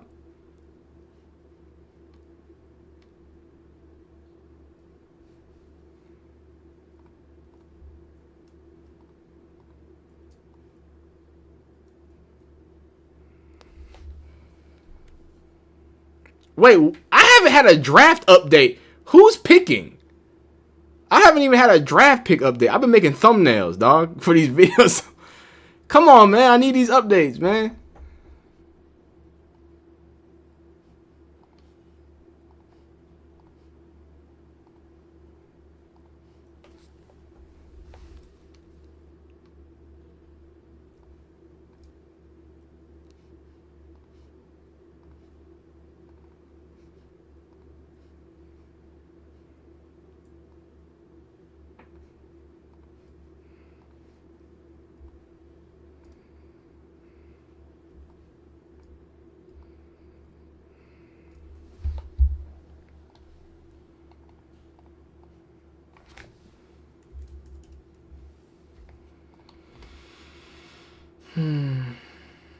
The Bucks. Oh wow! So the Bucks select. Let me get y'all update on the draft. I'm making thumbnails. Can I update y'all on the draft, please?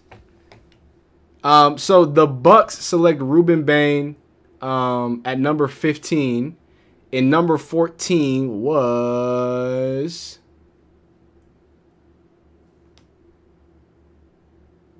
Oh yeah, already says number 14 pick. Okay, yeah, so that just happened. So never mind. I'm not back. But the number 15 pick, shout out to Ruben Bain.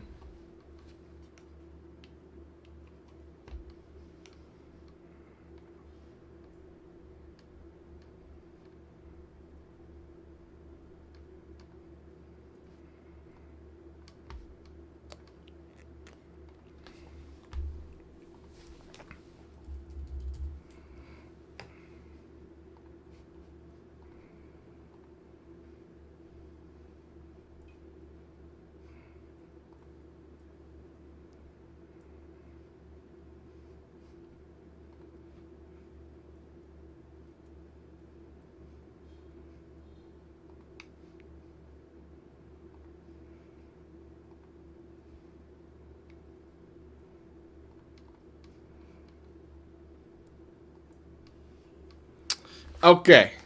Okay. Let's get back to the draft. We're getting right back around to the Browns picking. Dog, it's already 9:33. My goodness. Who did the Cowboys pick? Hold up. I'm gonna have G-Man come in and talk about the Cowboys first pick because I don't want to be here too long. I want to get it in at it's already 9:33. Golly, what we been doing here for 2 hours? We just been vibing out for 2 hours. We ain't even halfway through them. So the Cowboys get Caleb Downs. Let me get my special guest in here, man. Can I get my special guest in here? Let me see what I can do. Hey, I like that. I like that pick from Tampa Bay.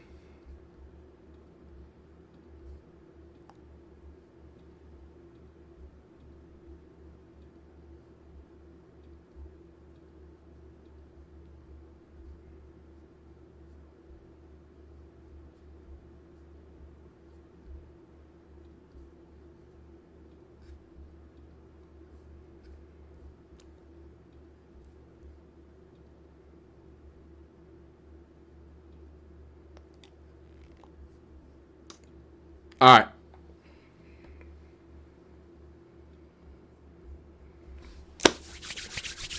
Okay. Let me see if I can get this figured out.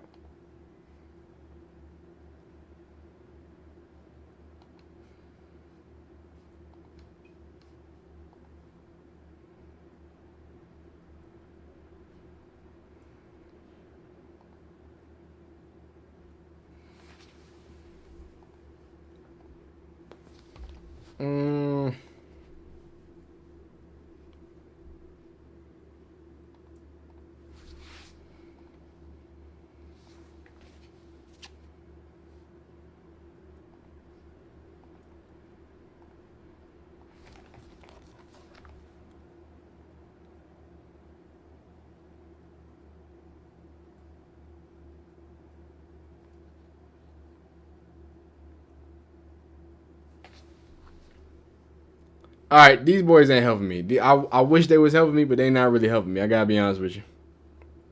I'm gonna go on ESPN and see what these boys doing. See what ESPN talking about, dog.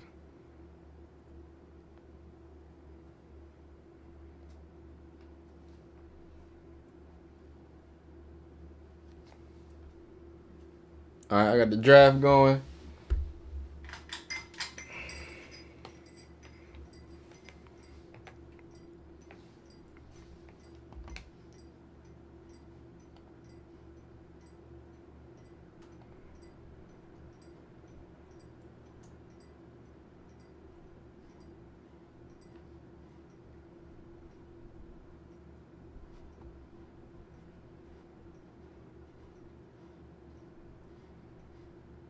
Oh, the Jets select tight end Kenyon Sadiq at number 16. Okay, Kenyon Sadiq goes pretty high, man.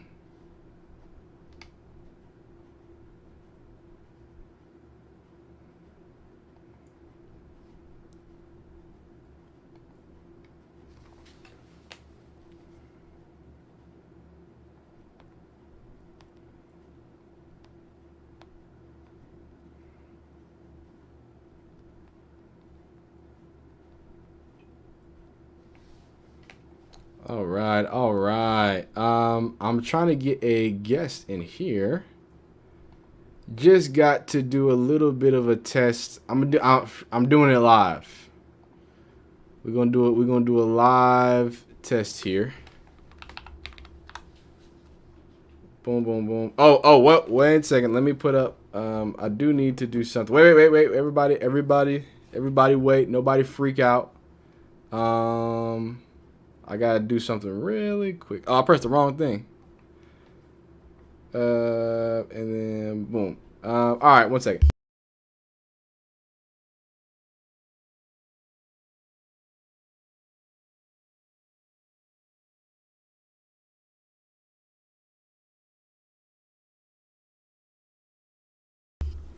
All right, we're back in bed. Oh, I just left that OBS thing on there. Oh my goodness.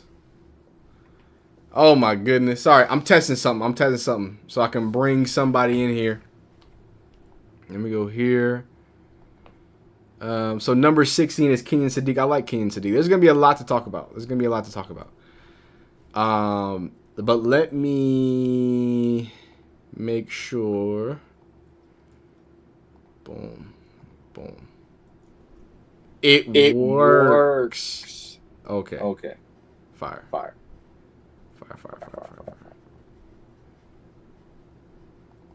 Okay. Yep. All right. Cool. Fire. All right. This is super cool. This is cool as dog. That is so fire.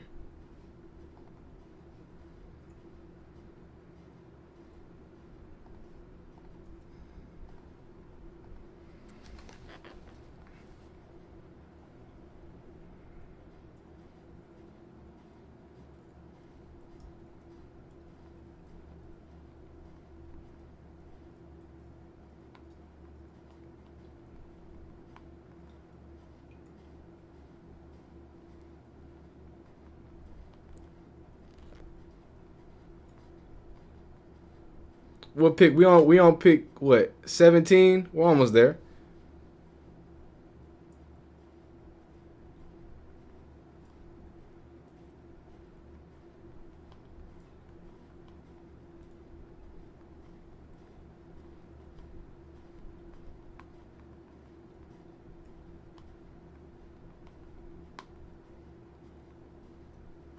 All right, this is super cool.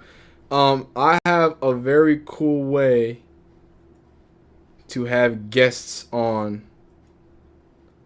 Very, very cool way. And I'm gonna let y'all know this right now. Tomorrow we are gonna be doing a stream. How about, let me ask y'all this. Do y'all wanna watch the stream live with Tingz? Because I have another, by the way, 226 poll votes, by the way, for pick number 24. Everybody wants the big body Denzel Boston out of Washington, wide receiver. They say he can't separate, but I tell you what, he can go up and get it. I tell you that much. He can go up and get it. Now here's the real poll. Tomorrow is day 2. I'm gonna be real with y'all. I ain't gonna be here for the whole day. I can't. I ain't gonna do the whole thing. But do y'all want to watch some draft day 2?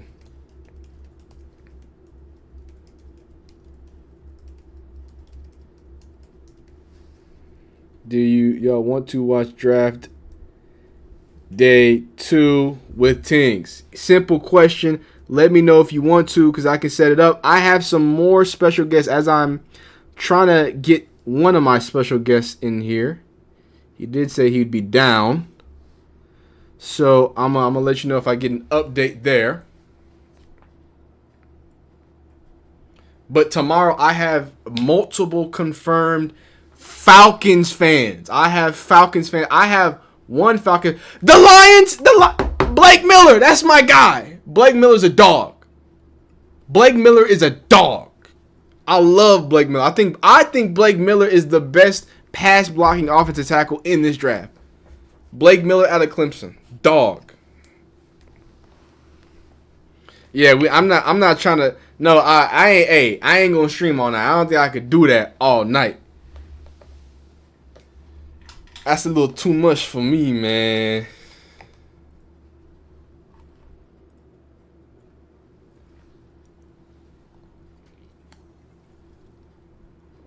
Man, oh man. It's been a fun little draft night, man. It's been a fun little, you know what I mean? Fun little draft night. I'm trying to see what my guest wants to do. Or trying to get in contact with him. We might miss out on a guest here, but it's all good. It's all right. It's all right. It's all right. Oh, it's only been 15 minutes. What the hell? What the fuck? It's only been 15 minutes since I released it. What?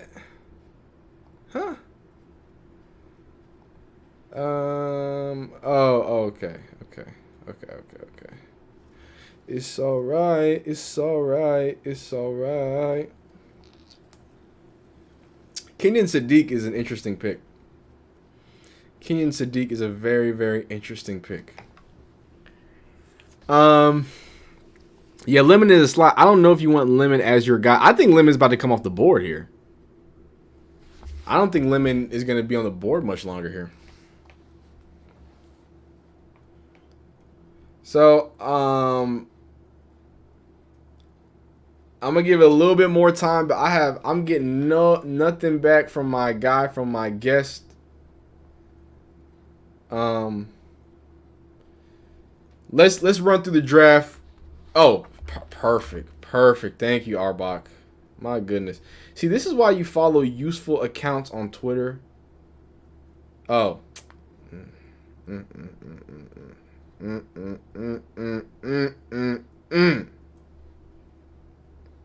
All right.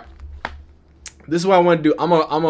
Let's wrap up the picks right now. I'm gonna take a potty break. I gotta be honest with y'all. I gotta pee. Let me real with y'all. I gotta pee. You know what I mean? So let me make that happen. I'm finna make that happen, right? And then we're gonna be up out of there. Oh, I'm gonna be right back. Pick 24. Pick 24. Another tight end. Only first round tight end left right now is the tight end out of Vanderbilt. Vanderbilt. I forgot his name. Kenyon Sadiq is a very fun player though. Like there's a lot of fun players here that I wanna. Once the draft is done, we can start talking about what each team did and kind of what I like, what I don't like, yada yada yada. Ruben Bain. This is a sneaky pick right here. That's a real sneaky peeky pick right there. All right, let's go through the first 15 picks real quick. Or 17 picks. How many picks? All right, here we go. Okay. Before we go any further, just to recap right now, top 15, 16 picks. Fernando Mendoza 1, David Bailey 2, Jeremiah Love at 3. This is really where the craziness of the draft started to really cook up. Wait. Let me redo this. Let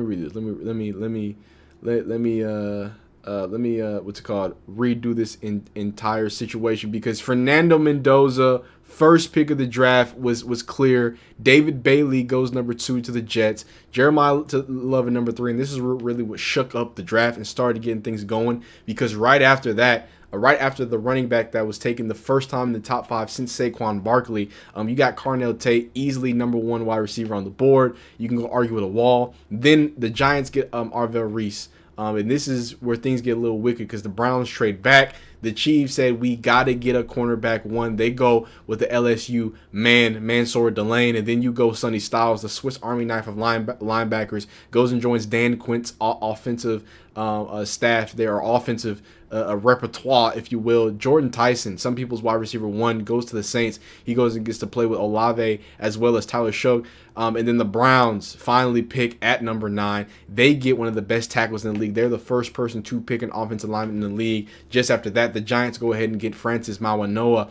And then the guy, the man, Caleb Downs at pick number 11 to the Cowboys. He's a perfect Cowboy player. Like, he is box office. I think Jerry Jones is going to love him. Some Cowboys. Another big, insane thing that I think people are just going to kind of speed past, Ty Simpson at number 13. It's not crazy that Ty Simpson is picked. It's more crazy how big of a pick it is. You're really giving away probably the last time you're going to be picking high in a while for the Rams to get the successor to Matt Stafford. So interesting conversation. I think Ty Simpson is going to be a good football player. Dolphins get Caden Proctor out of Alabama. And then the Ravens go with the guard out of Penn State.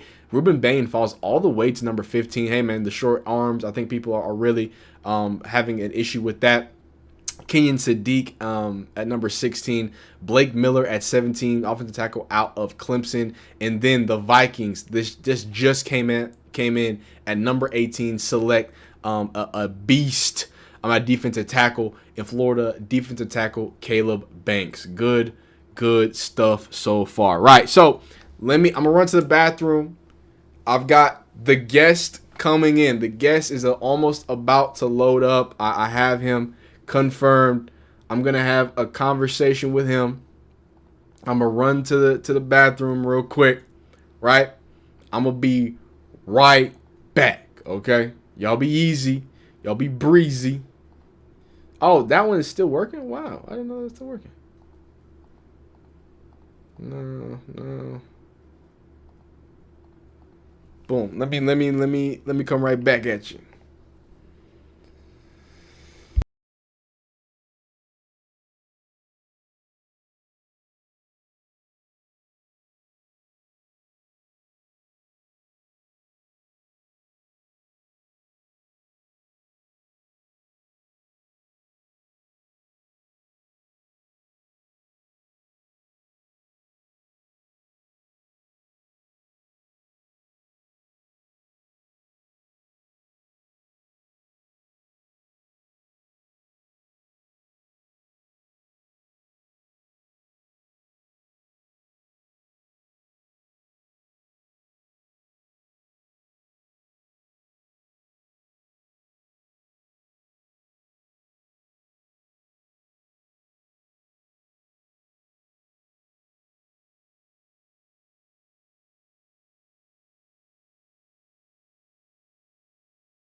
Okay. Coming back.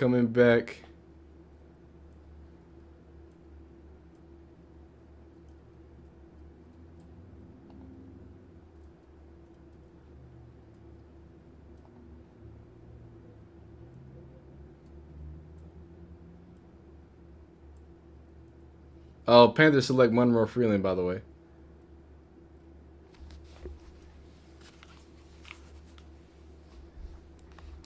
Wait 1 second. So I'm working through something right now. We're about to have a guest on that's gonna talk about.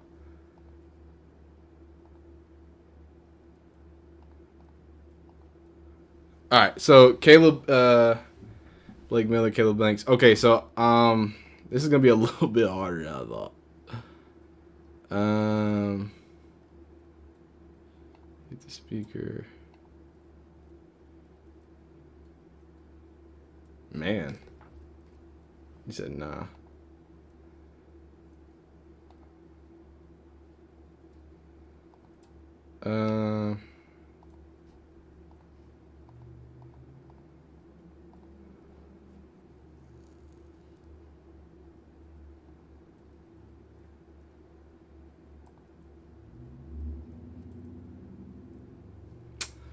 What? Oh wait, I have to go over here and do it.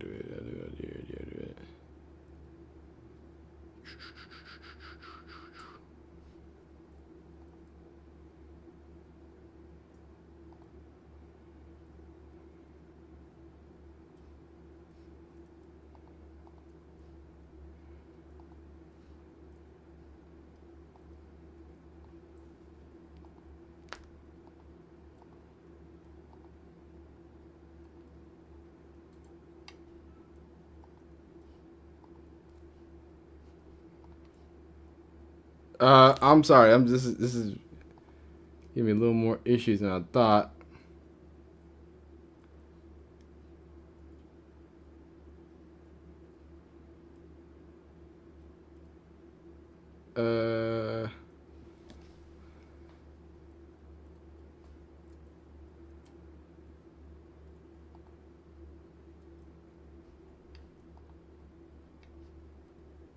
The hell?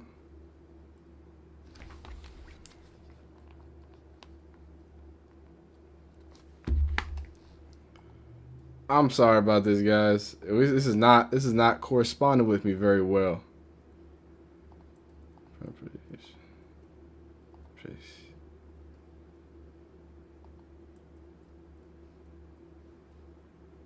Oh. The Eagles received picks 20 and 7. Wait. There's a trade happening. The Eagles received 20 and 7th rounder, while the Cowboys received 23, 114, and 137. Oh wow. Oh wow. It's a lot happening. They just traded back. Eagles just traded up to 20. It's a lot happening. Okay.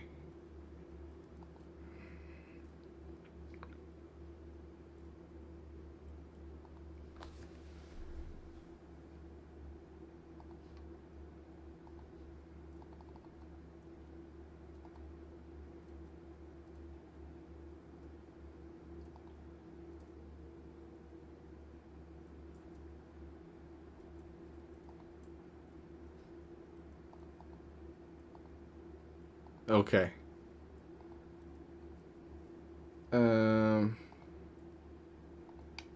Yeah. Okay. What? I should be able to. Can you hear me?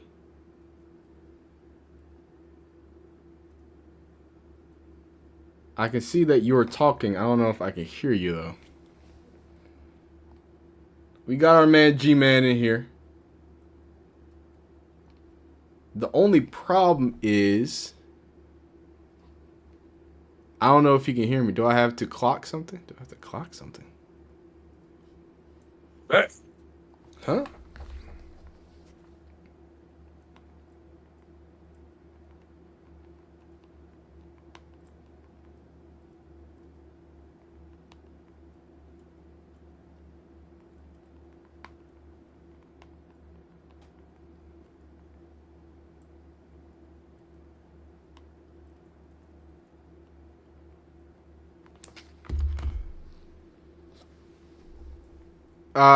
Yeah, no, we're not done. We're not done with everything just yet. Oh, Makai Lemon. They got Makai Lemon.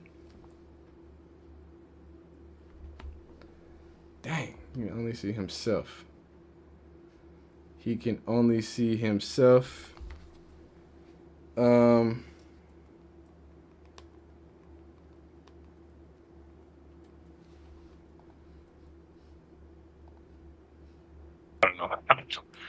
I don't know if Okay, maybe I'm clicking on the wrong thing or something. I see his audio going, but he can't see us. Hello? Can you hear this? Okay. Hello? Wait. What if I do this? Hello?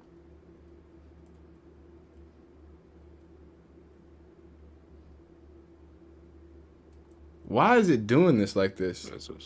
Oh, okay. Now I can hear you. Okay. So I think everything is fine. Wait, share screen, disable camera, audio, toggle the chat. So you can hear me. Okay, you can hear me. Yeah. So you can't hear me. I just can't hear him. I can't hear him. Oh my God. I can't hear you. Can you see me? Yes, you were on my stream. Why can't I hear it? Hold on. I do something wrong. I can't believe this. Is this one? All right, we got him in here. Let me do a little bit more. I need to do, I think, a little bit more. The only problem is that he can't hear or see me. So I might just have to call this man. We might have to play telephone, man. 1 second. 1 second. We traded our pick. Wait. We traded? We did what? We traded to Philadelphia? Oh, my God. For fucking what? What did he get? What did they get? Dylan the Eneman? They don't need a safety. What the fuck? Who are we?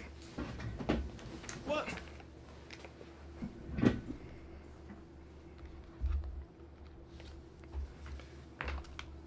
Okay, so I might just have to call this mode. I gotta be honest with you. Oh. So 2 4th-round picks. So now we got 4th-round picks. Okay. And we get the 23rd.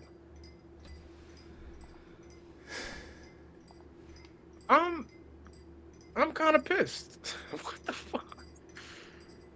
Why are we trading to Philadelphia at all?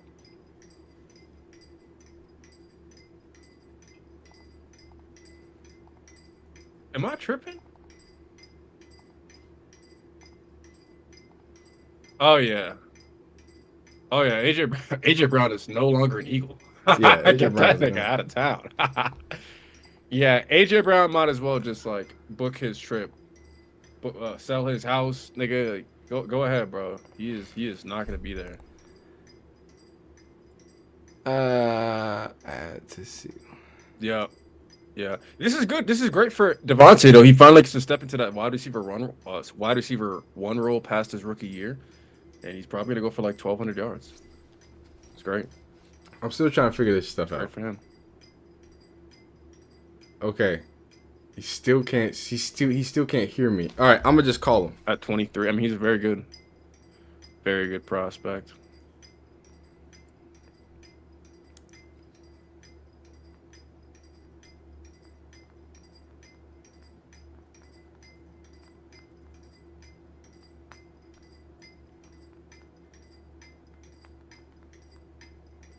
All right, we didn't fully. Somebody just gonna call you. Yeah. It's not accepting.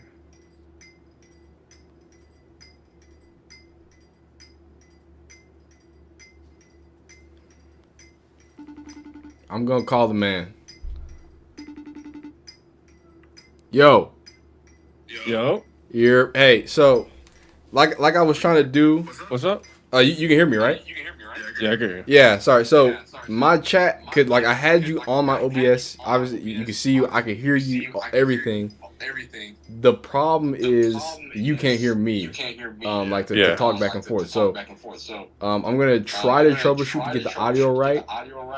But what I can do is just because I can have them have your audio be live and me just talk to you. Just through a few different things, right? So, I do want to first things first because I think I saw your reaction to the Makai Lemon thing. I don't know if you have time. I'm about to put you on the OBS. You cool? I just want to see what your take is, from a Cowboys fan because it seems like you have a lot of. Oh, and the Browns on the board, but it seems like you have a lot of emotions about that, or how do you feel? Yeah, I'm in a Discord reacting with my friends too about everything that's happened. So I was talking to them. I'm just one of them are filled up, like pretty obvious that they're not gonna keep AJ Brown. AJ is definitely gonna be out of here. That's gonna free up a lot more for Devontae Smith, and he's probably gonna go for like 1,300 yards next year. It's gonna be good for him because I'm definitely a Devontae Smith guy.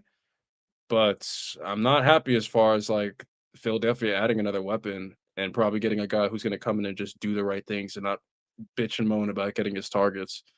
It's probably going to be good for that offense. So I'm not happy about any of the picks that anybody in the NFC East is making besides the Cowboys because it seems like everybody is just leveling up, especially the Giants. But yeah, not happy, but these are some good picks. Very good picks. That's what I like to hear. So I'm gonna keep myself muted on my end just to have this quick conversation because I think we're having feedback and echoes and stuff. So, what I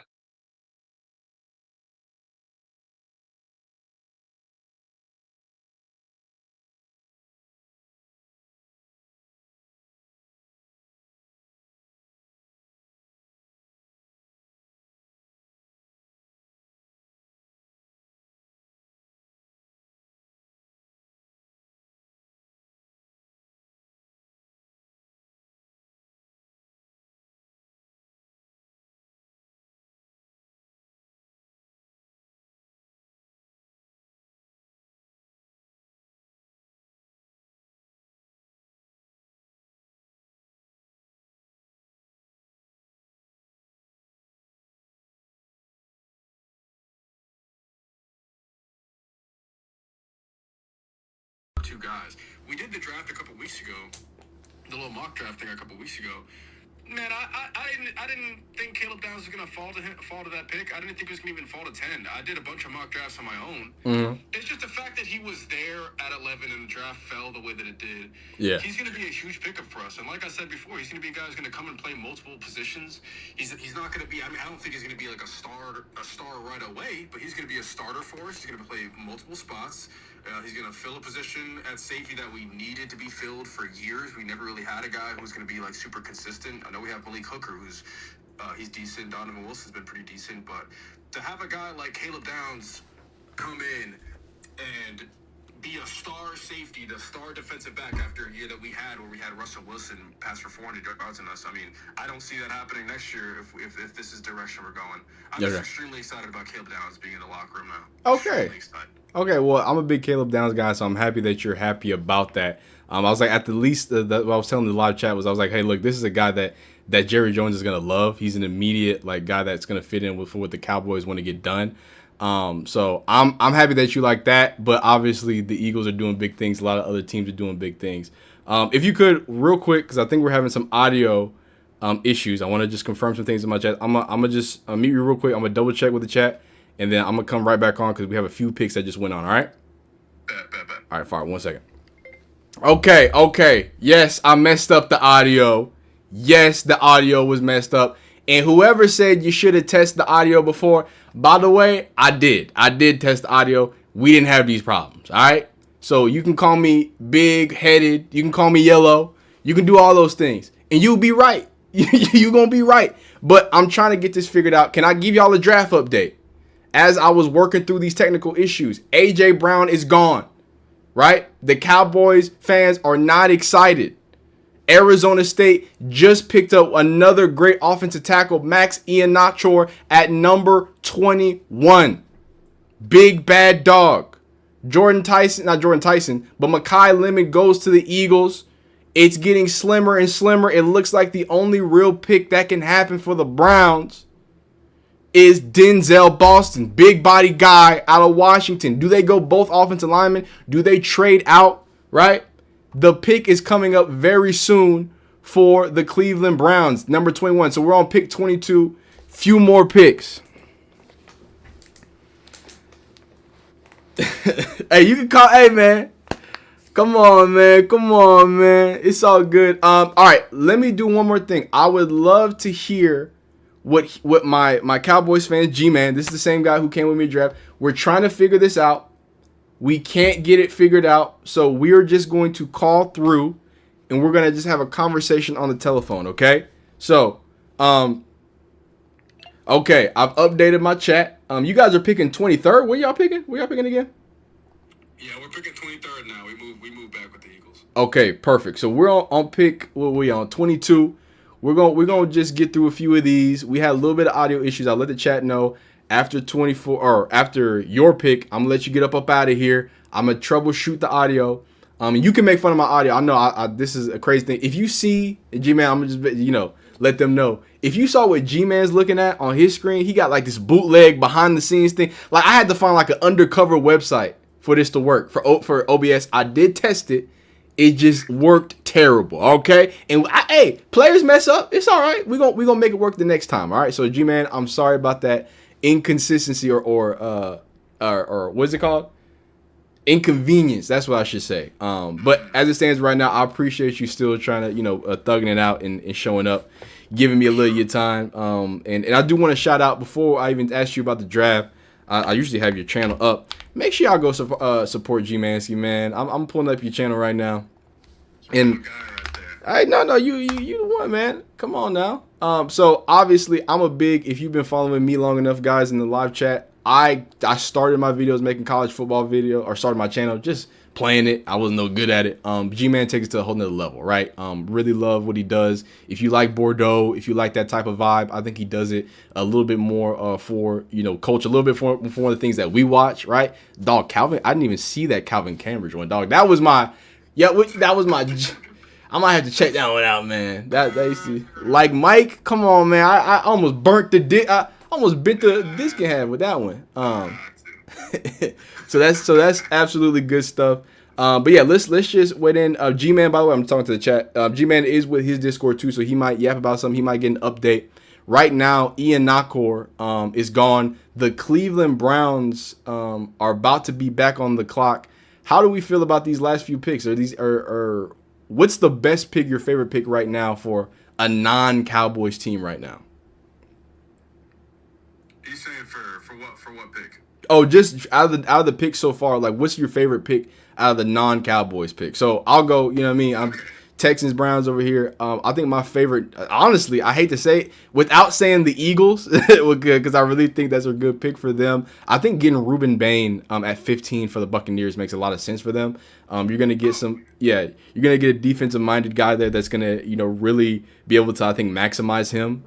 So I think that's a really interesting thing to see there. As well as I think Arvell Reese is just a no-brainer. I think you put him on any defense and he's gonna make magic happen.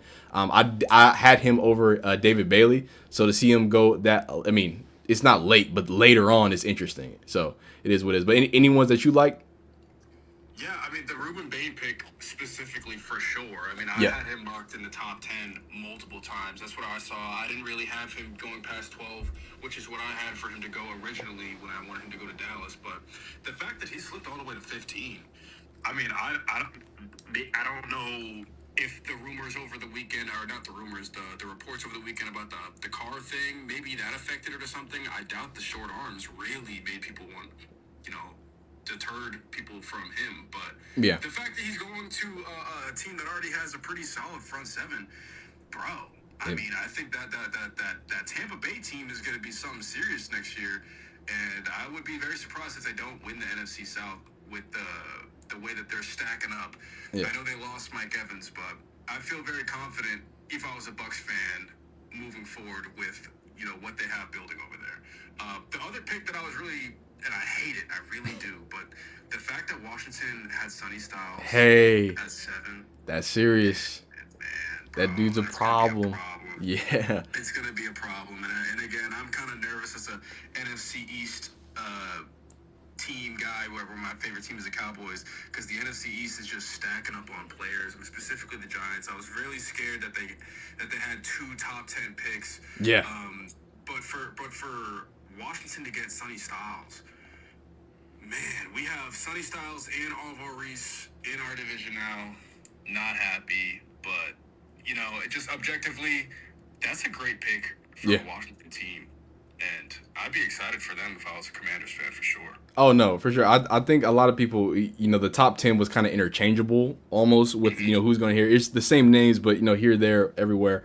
So I think the fact that they ended up where they ended up. I mean, Dan Quinn gets Sonny Styles. You get Bowles getting Ruben Bain. Like a lot of people, it seems like they got their guy. They got their piece that they really wanted to add to it. Right now, I do believe are the Browns on the clock? No, are y'all on the clock? Who's on the clock? The Chargers just picked. Okay. So let's.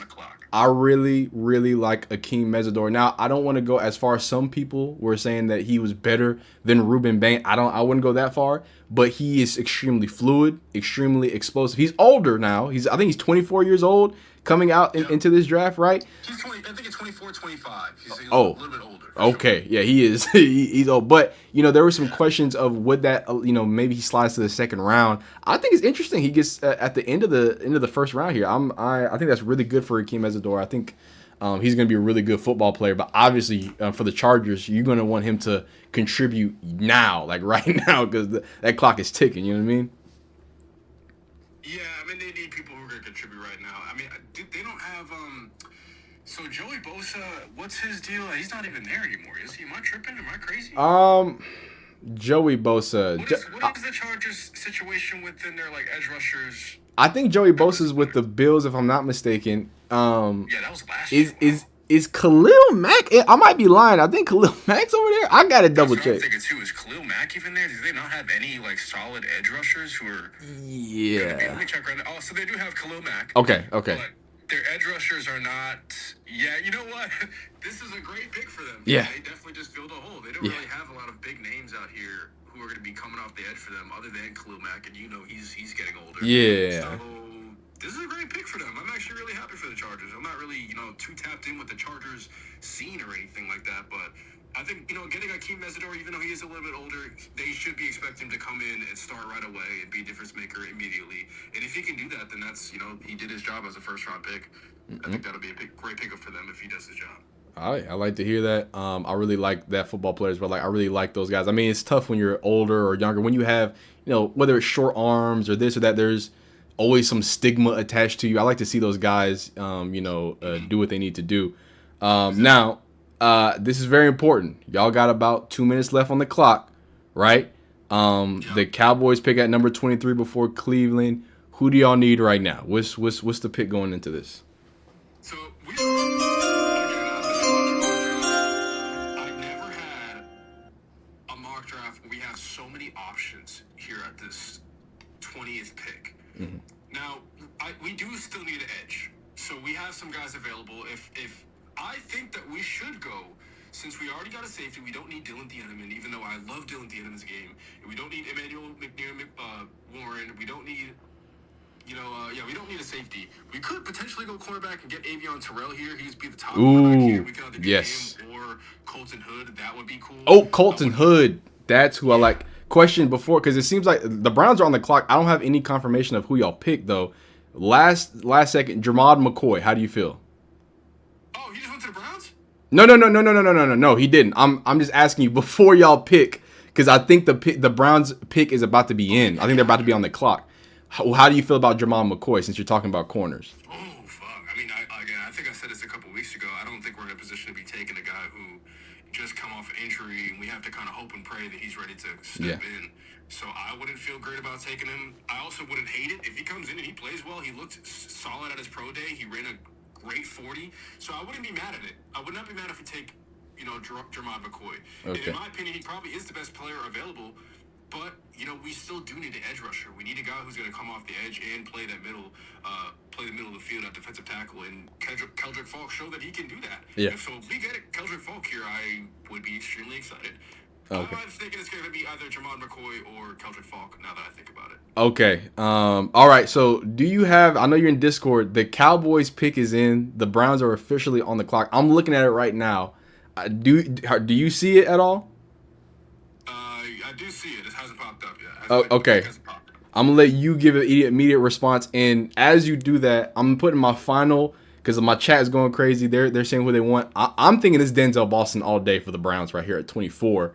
But for the Cowboys, how are y'all feeling about your newest addition now? Y'all go same side of the ball, both picks. If we go same side of the ball? No, y'all did go same side of the ball. You haven't seen it yet? Oh, no, I haven't seen it yet. Oh, no. Oh, my God. Okay. I'm so far behind. Hold on. Give me like 30 seconds. It's pulling up right now. Take your time. See, I'm watching on the bootleg version. I'm watching it in Discord. It's a little behind. You're good. I'm on Twitter, so I got the live updates. That's why I don't want to say it. The people see it. All right, here we go. No, we got it. Here we go. Pick is in. They're taking. Let's see. Oh, wow. Wow. Okay.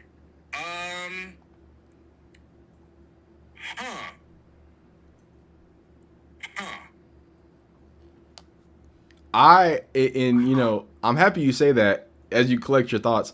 if I'm being honest, and maybe I'm a casual, I did no research on Malachi Lawrence. I had heard his name a little bit coming into the last few weeks, but I'm not familiar with his game. Maybe this is one of those things that the Cowboys know better than us.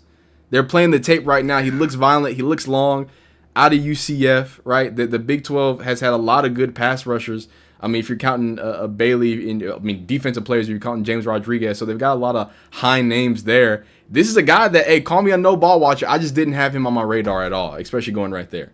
I know you said Keldrick Falk when we did our actual, or one of your picks. Obviously, the picks were different.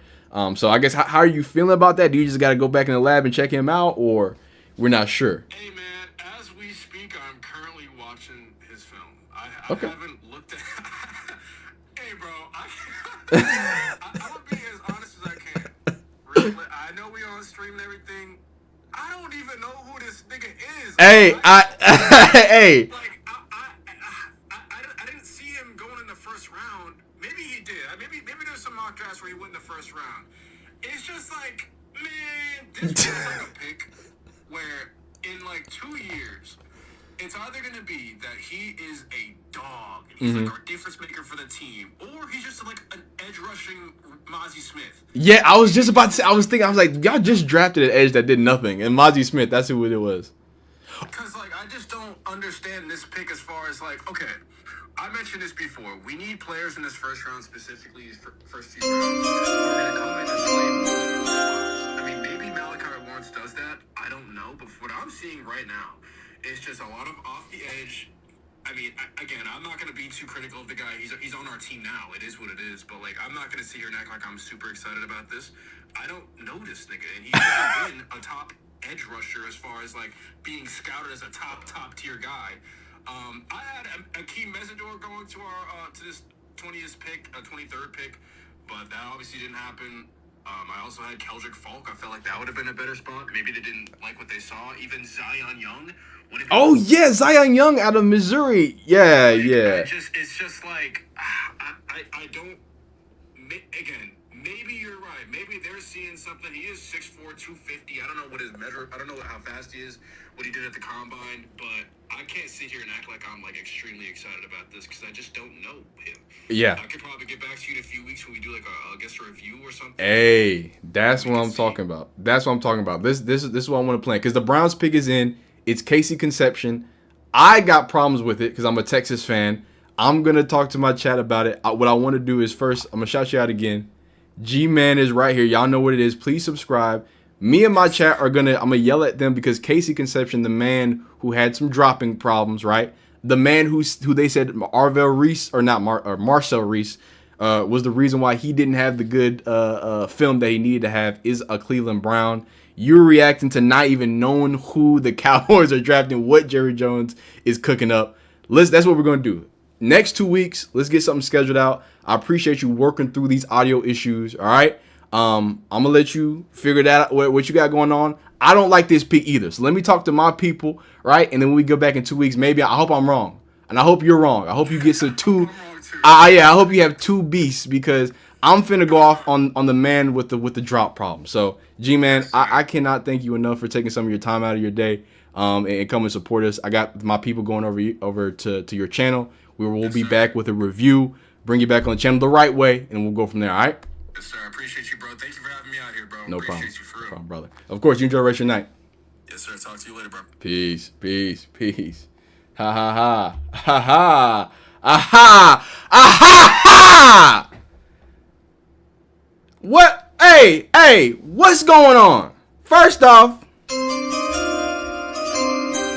with the number 24 pick, the Cleveland Browns, who have a real wide receiver issue, they paid top dollar for a man in Jerry Jeudy who was top 3 in drops in 2 seasons back to back. They go ahead and draft Casey Conception, a man known for dropping the football. Not great, but what I will tell you is great about Casey Conception is this man can create some separation. He's got speed. He's got burst. He's explosive. He can take a quick little screen pass and take it to the house. Now, I was a fan of Denzel Boston. I thought Denzel Boston right here, you get a real deal alpha receiver. You get a big body guy that can go get contested catches. He can help you in the red zone. But the Browns apparently think that Casey Conception gives them more flavor. So with number 24, they're going to go with the Texas A&M Speed Demon. Wow. How do y'all feel about this? How do y'all feel about this? Would y'all rather they add another Aggie? How y'all feeling? How you feeling? How we feeling? Feel about Casey Conception. Now, a few people called it in my chat. Wow.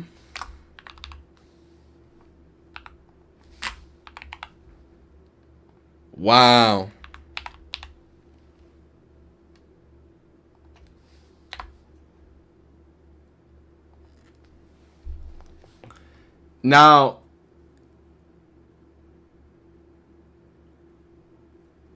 hey man. Now look, Casey Conception, you can call him an Aggie, but he did start with the what's it called? He did start with the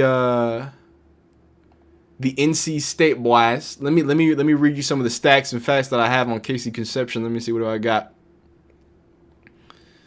What do I got? Do I even have Casey Conception on here? I don't even have Casey Conception on here. What the fuck? Okay, look down. Here we go. All right. So we've got some stats and facts here for Casey Concepcion at 5'11", 187. His NFL comparison is Corey Coleman, Speedy Noel, if you remember him. 2025, 61 receptions for 919 yards. Special teams, 456 punt return yards, 2 touchdowns. Remember, the good thing about Casey Conception, right? If you're not a fan of Casey Conception as a wide receiver, the thing you have to realize is that he's an immediate impact in the special teams. Remember, special teams lost games for the Cleveland Browns. We love our guy Gage Lavarden. He dropped and muffed punts that set up the Browns in some terrible field position. You get Casey Concepcion, who can, if he does have a dropping problem, go ahead and go catch some punts, go catch some kickoffs, and you're at the very least going to have a very explosive player there in a part that the Browns really need help in. That's crazy, man. That's crazy.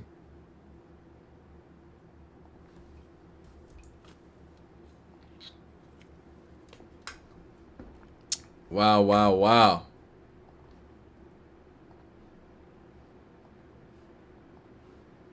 See if the Browns get anything. So I think that, what's his name? What's it called? I'm almost sure that Todd Monken's going to be back on camera. I do like the fact that we got a live reaction of the Cowboys.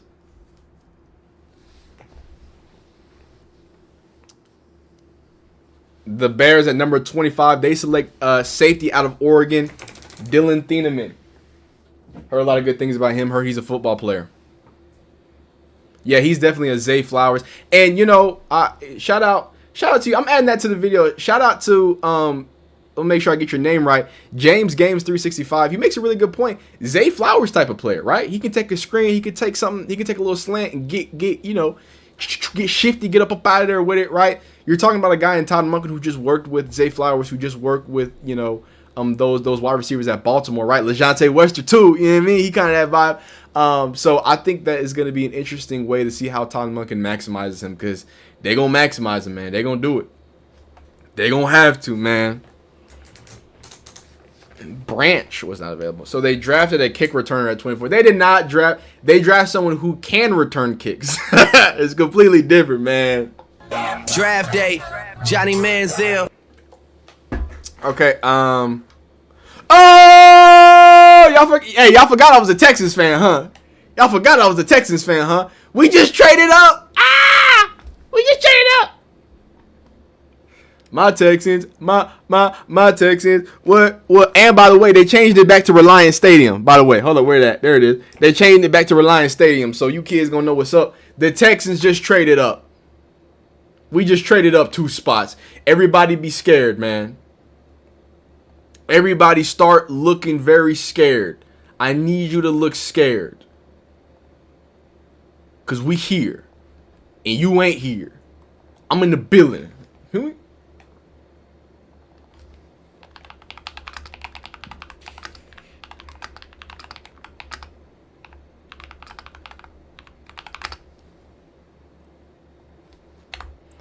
I'm in the building. Texans, we traded up.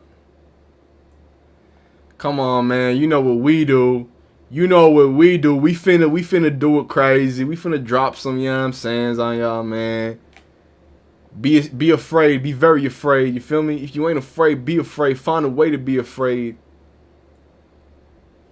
KC Concepcion. All right, I'm going to wait. I think they're going to have Todd Monkin talk again. And then once that happens, we can start wrapping it up. And then, you know what I mean? We're going to worry about the rest of the rest when we ready about it. They're going to take Carson back. Hey, we do got a lot of draft to go, man.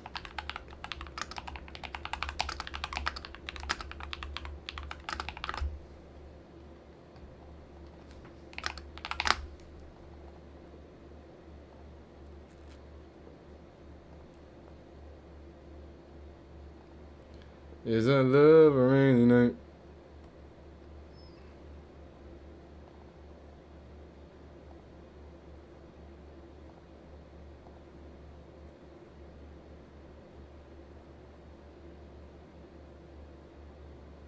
Wait. Apparently the Browns could potentially move back into round 1. Oh my god. I'm getting the people are telling me it could be a potentially. It could potentially be that there's a potential going on here. The 49ers are trying to trade their pick too.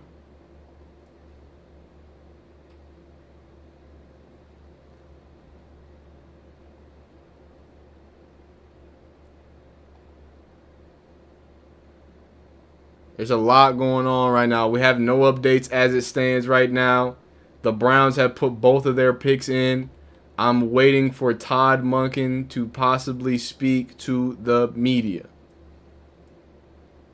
We shall see what happens.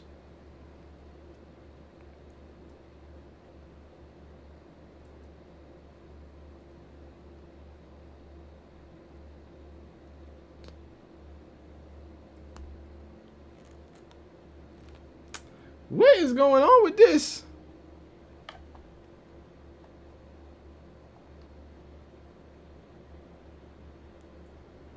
Shout out Dylan Thieneman at pick number 25. The Texans are at 20. The Texans are at 26. We trade up from the Bills.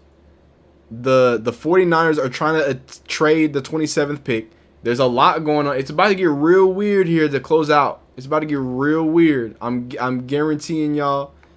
It's about to get real weird. Let me see if I can find any updates over here. Hey, they trade back and get Denzel Boston? Come on, man.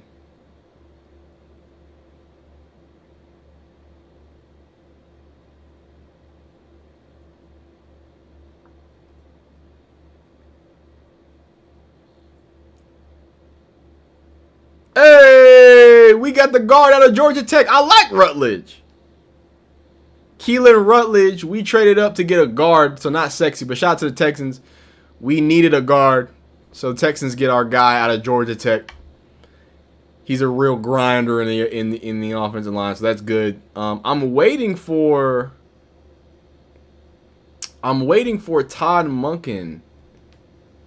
He should be talking. Oh, we got instant fan reaction too.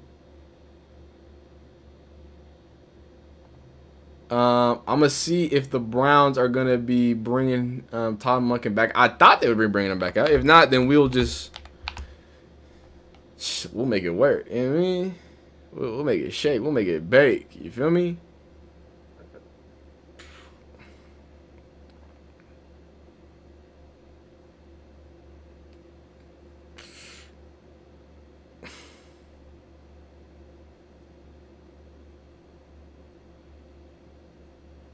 Oh, here we go.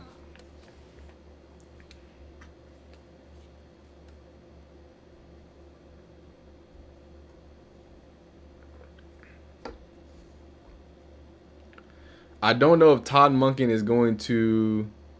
The Dolphins trade up to number 27. 49ers trade back to 30. This is a bunch of BS. These some BS trades, dog. These some BS trades. Nobody cares about these. Nobody cares about these trades. But the Dolphins trade up with San Francisco. Turn to number 27. The Niners go to number 30 and 90. So be on the lookout.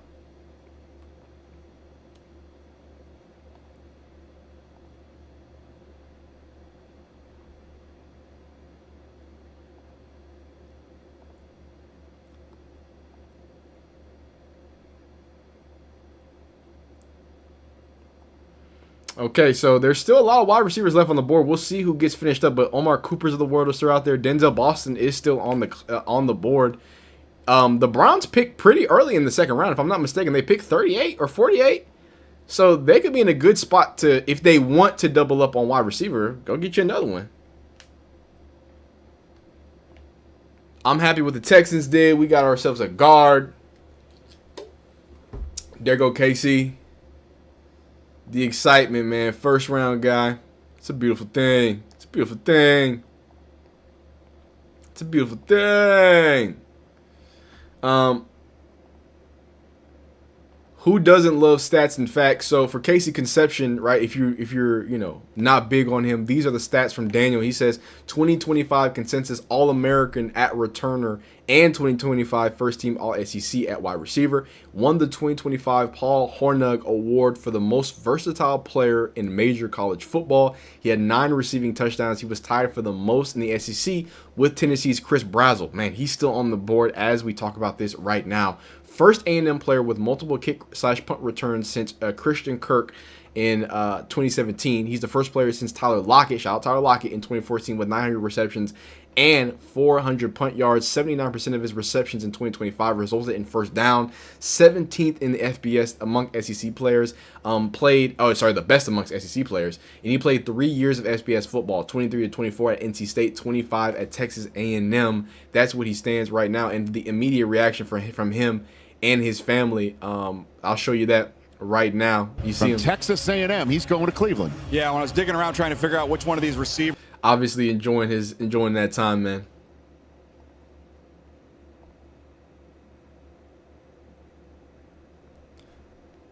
And we got some immediate reactions. Apparently at the fan, what's it called? This was at the fan experience for the draft for the Browns. This is what the fans immediately thought of Casey Conception. Right?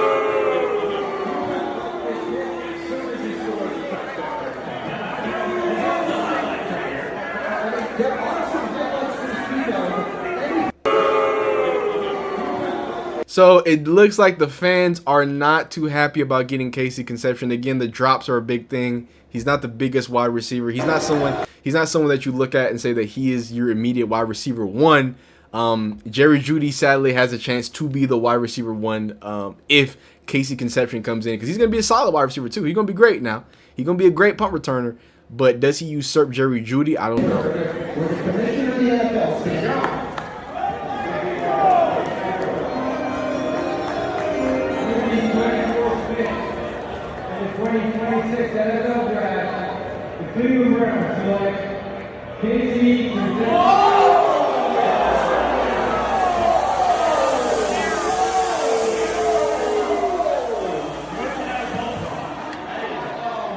So, it wasn't a lot of positivity, but I do think Casey has the ability to be an elite player in the NFL. That's crazy, man. That's crazy. They did my dog like that, man. They did my dog crazy.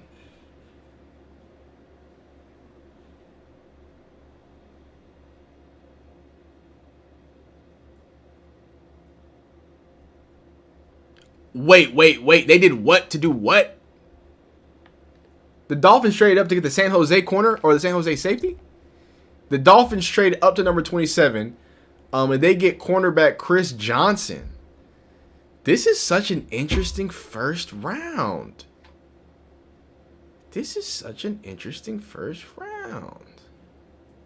We gave up a third and a fifth, I guess. Whatever. It is what it is, man. It is what it is. Get Brazel and let the offense change people's minds during the training camp, not draft night. Yo, Chris Brazel is still... Yo. I know the first round's not over, but, you know, Casey Conception's gone. Chris Brazel out of Tennessee, that's another 6'4 demon, right? You've got, obviously, Denzel Boston, who's still on the board. You got some less big names like Louisville. I think that's Chris Bell out there. Like, there are still a lot of great wide receivers that even going into the second round, I think the Browns can get. I think they really thought that Casey Conception was blue chip enough in his speed and his returning ability that they could get him and then come back in the second round and just say, hey, let's go get a big body guy to complement possibly. Yeah, you got it. And I'm not saying that every receiver needs to be tall and big, but when you have the opportunity to draft a tall, big, fluid wide receiver, and by the way, y'all know me, if it was up to me, Ted Hurst out of Georgia State, that would be the Browns pick in the maybe not the second round, but maybe the third.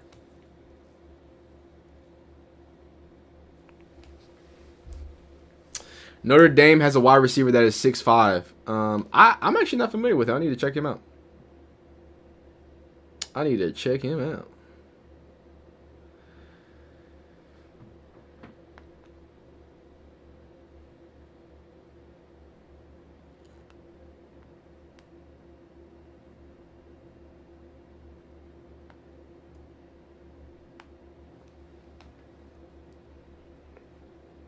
All right. I'm trying to see. I thought they were gonna have the hell? I thought Todd Monkin was gonna go back up. It doesn't seem like he is. Todd Monkin said, "I gotta go to sleep, dog. I gotta go to sleep." I'm not mad at him either.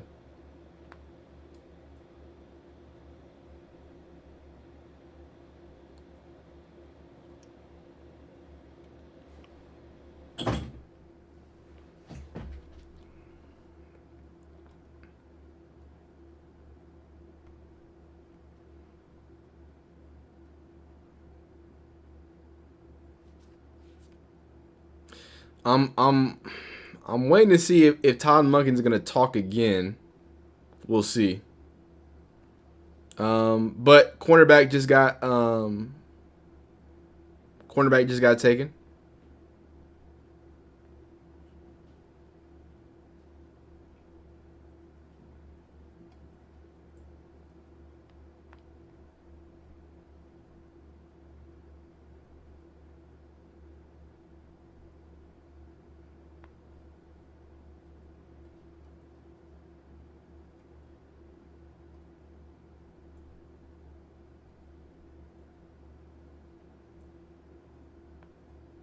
Dang.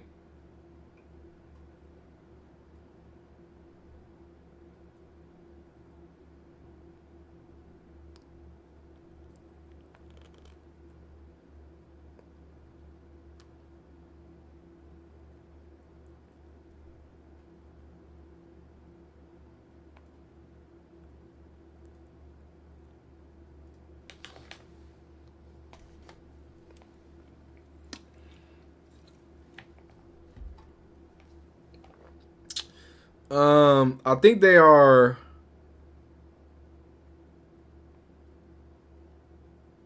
Oh my God! Wow, the Buffalo traded number 28 to New England in return for number 31 and 125. Buffalo keeps trading back. They figured something out. Buffalo figured something out. I don't know what they figured out, but they got somebody they waiting on.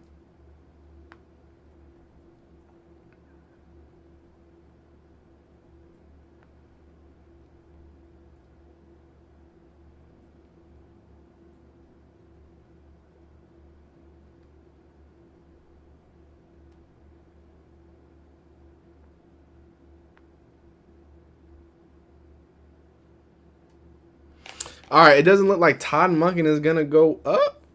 I'm trying to get y'all the Todd Monken thing, but it don't look like he going up, dog. He don't look like he going. He ain't going for it, dog. He ain't going for it. Steve Smith called it 3 weeks ago. Shout out Steve Smith. I feel like the Browns didn't want to make a slash. They just played it so safe. I mean, hey, or a splash. Browns first round is a solid B+. Yeah, B+. They did what they need to do. They got the best offensive lineman on the board. They got the best tackle on the board. There could be a question about wide receiver. Maybe you could have done something else there. But, I think that's why you have to, grading around is kind of messed up. You're going to have to grade the full draft, because if they end up getting Denzel Boston or getting Chris Brazel in the second round, or maybe you get, a really good sleeper in the third round, like there's a way for this to be like, oh, okay, well, they really did their damage in the second round or the third round. Like there's still some opportunities there. I do want to wrap up this Casey Conception video though. Get that posted, get that up. I'll play a Patriot. What? You did what? With what? Yeah, I don't know. And here's what I would say. I would say that Casey Conception has probably, let me word this correctly. Casey Concepcion has the tools to get open and create separation, whereas Denzel Boston has the tools to score in the red zone, right? And I think so many people. Oh, and the Patriots, they selected offensive tackle Caleb Lamo, by the way. Shout out Deanna Rossini and Mike Vrabel. I think that the issue there, or not even issue, right? I think the real situation there is that what do you like, right? And what value you're going to get out of it, or get from it, was what I should say. Right? If you think you're going to get the most out of it, go ahead and do that. But wait, Kansas City is picking again? We start seeing okay, and I'm checking that. I'm checking out the what's it called? Checking out the poll. It looks like everybody's feeling good so far. Everybody's feeling good. Y'all like Casey Concepcion, or y'all don't know? I'm not mad at that. All right, so we're wrapping up the first round here.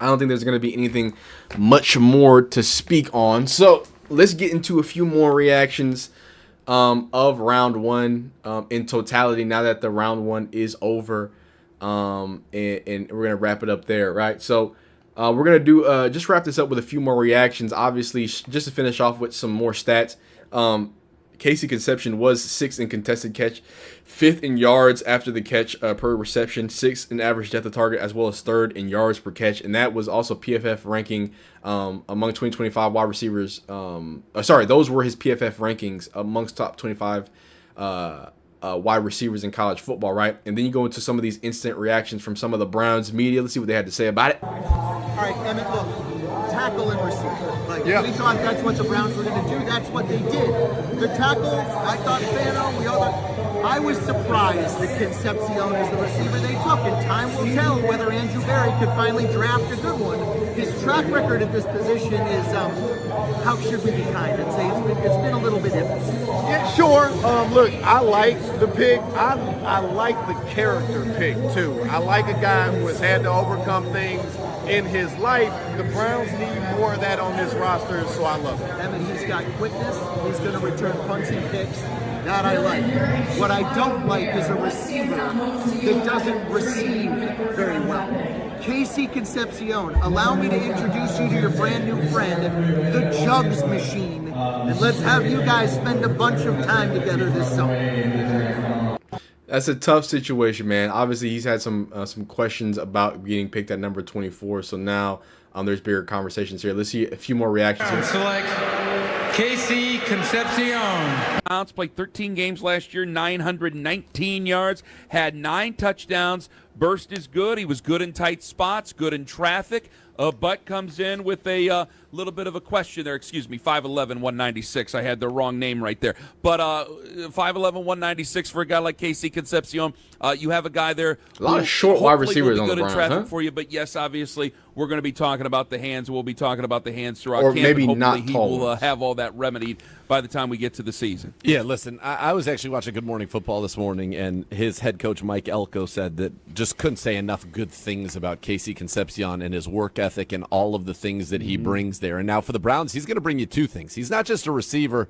He is a punt returner. 2 touchdowns in 2025 as a punt returner in the SEC. Led the SEC in receiving touchdowns showing his highlights last right now, year. yeah. He won the award for being the most versatile player in college football last year, the Paul Hornung Award.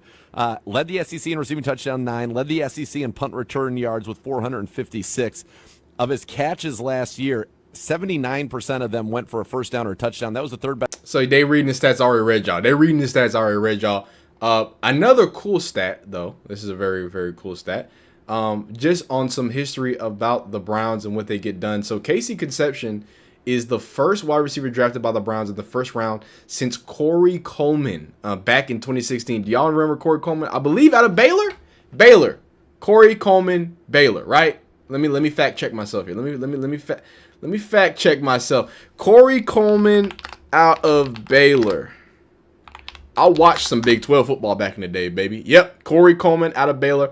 If I'm not mistaken, again, somebody correct me. He had some crazy stat, Corey Coleman did, for his first, I think 8 games where every single pass he caught was like a touchdown. Like it was either him or Laquan Treadwell. They had like some crazy stat like that. But regardless, the Browns entered the draft having selected only 2 first-round wide receivers in the last 3 years. Braylon Edwards in 2005 and Corey Coleman in 2016. That is tied for the fewest in the NFL. So it seems like, need to get some wide receivers, need to get Shador, some of those guys. Now, how do you feel about that guy not being the biggest? How do you feel about that guy not being a real deal true alpha? That's up to you to feel. But when you're trying to take a step back and think about the entire, first round, look, if you're banging the table for offensive line, wide receiver, and offensive line and wide receiver was had, as I'm watching the draft and the pick 30s and 31s are coming in, Denzel Boston's still on the board. Chris Brazzell is still on the board. There's a lot of big names that everybody assumed was first-round wide receivers that are still on the board. Browns picking a really good, advantageous spot coming into the second round, so they should be able to either, if you're not having a wide receiver, get something done there, and then on top of that, maybe you add more to the offensive line. Maybe they start looking at some defensive depth pieces. This second round is going to be even more valuable, I think, to the Browns than the first round because you're going to get another piece that's going to immediately contribute. These first 3 picks are immediate contributors. And if you're a man that likes big splashes, ain't the biggest splash, but it does take care of you what you need to get taken care of. Oh, and by the way, one of the big wide receivers just got off the clock or just came off the board. Omar Cooper out of Indiana. That was probably another one of the big name wide receivers that they probably could have gotten. He's a guy that can be a true alpha wide receiver in my opinion. But he's off the board. You're still gonna have some big bodies going in there. So y'all let me know how y'all feel and let me know what y'all think is gonna happen coming into the second round and what the Browns need to prioritize. What weapons do they need? Do they need to go defense now in the second round? Y'all comment down below. Y'all let me know how you feel. Like, subscribe, do all that fun stuff. Be great. We'll see you next time. Peace. All right. Yeah, the short receivers are it's interesting. As a Texans fan, we had a problem with some very, very short wide receivers. Not Omar Cooper, but the Jets just kind of went crazy. The Jets traded back into the first round to get Omar Cooper. I like Omar Cooper. Number 30, I think. Jets traded back in the first round. 49ers are selecting Omar Cooper. What's the trade? Show me the trade again. That's pick 30, right?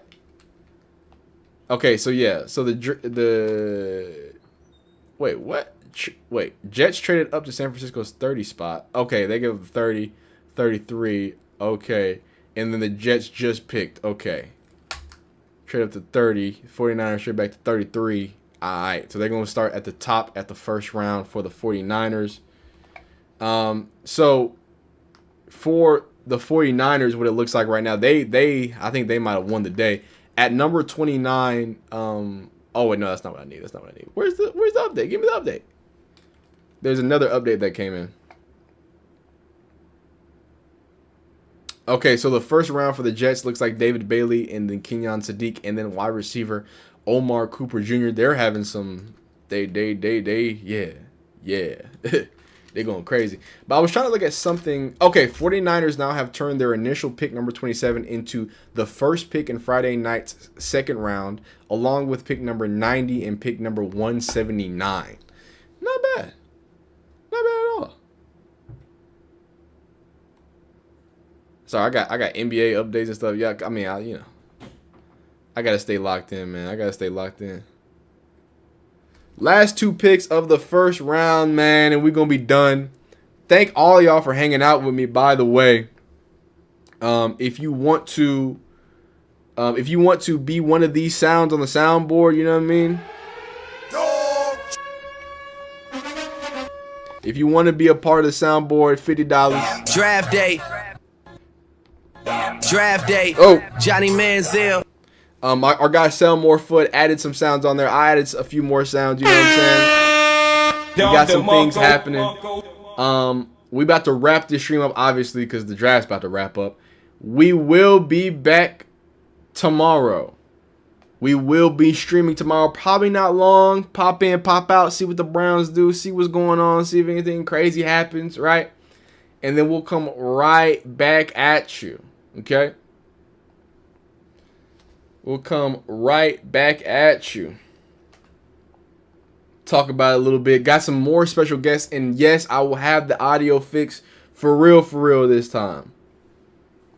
Audio will be fixed. Everyone going to be happy. Everybody going to have a fun time. Come on now. That's too easy, man. But I appreciate y'all. I mean, y'all, well, we had like 600 people in here at one point. Y'all was going crazy. Really appreciate that.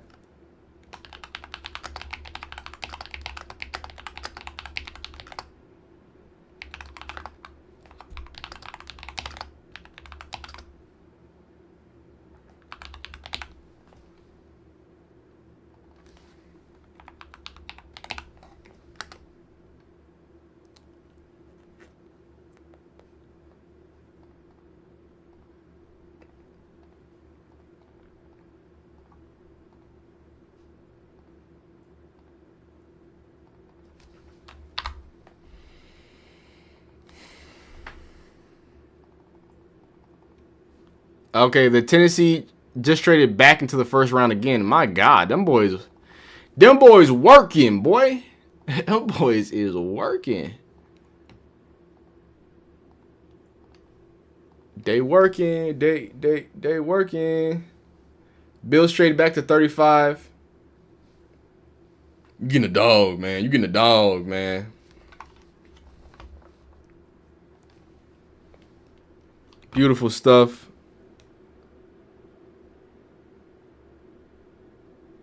Wait, who's shaming who?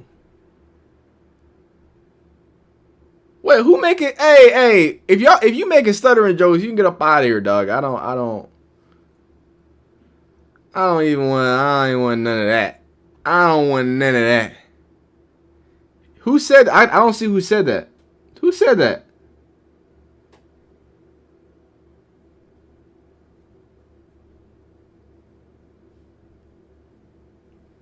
Oh, yeah, no, we ain't, yeah, we did take that stutter. I don't like that, dog. Nah, man, it's not being sensitive. It's just, look, we talk about people's football. We make cool jokes. But when it's real things about, like, people's affecting stuff, come on, dog. Ain't nothing cool we laughing at. You know what I mean? Especially somebody like that who has turned his speech impediment to a point of power. He's spoken out about that. Nothing wrong with not being a perfect speaker. You know what I'm saying?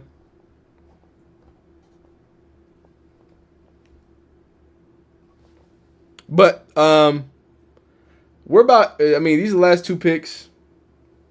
We about done here. I'm gonna make this thumbnail on live. We're gonna watch these last two picks. God, we've been on stream for 3 hours, boy. Golly.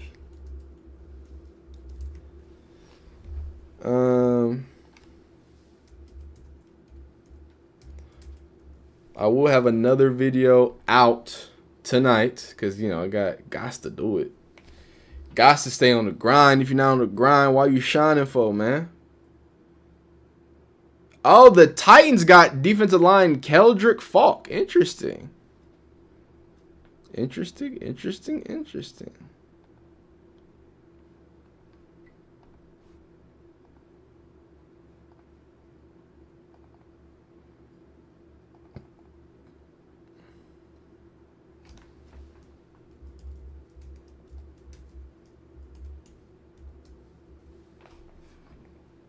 All right, so we're about to get into the last pick of the first round.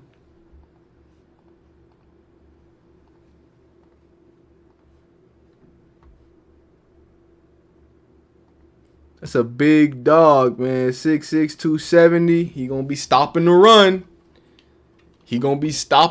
That's about it. They say he can't pass rush, man. Shout out Omar Cooper.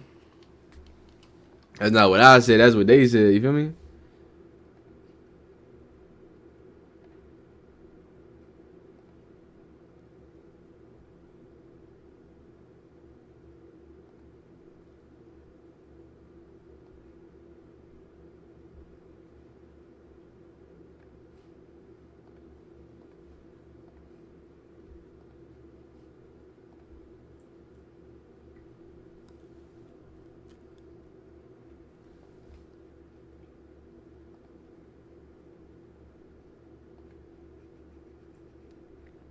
Yo, the Titans kind of went crazy, dog. Titans kind of went crazy, dog. They kind of went crazy, dog. But yeah, let's wrap this up. Let's wrap this whole little situation up. Let's blow this popsicle stand. That was quite the stream. I cannot thank y'all enough for being here, rocking with me. We were bumping and jumping. We had technical issues. We had technical problems. We found a way to be great. You know what I mean? Y'all found a way to stay great. Y'all the best in the building. I enjoyed every second of this. I love the watch parties. I think this is where we shine the most. I think this is where we grind the most. I think this is really where we get off what we need to get off, how we get off of it. You feel me?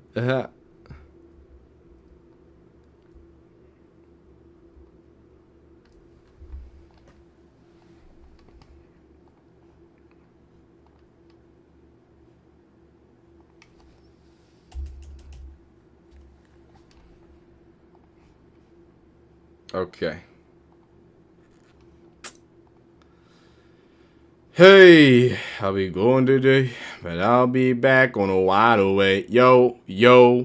Y'all are the best fan base, best support. I don't even call y'all fans. Y'all ain't fans. Y'all supporters. Oh my God, I told y'all about that Notre Dame running back. He went in the first round. Jeremiah Love is so good that his backup also went in the first round. So, what's it called? Running back 2 for Jeremiah Love. Price was produced like a starter, averaging over 6 yards per carry. That boy is really nice. That is the end of the first round of the NFL draft. Draft day, Johnny Manziel. So here's what I want to say, and this is what I want to talk about, right?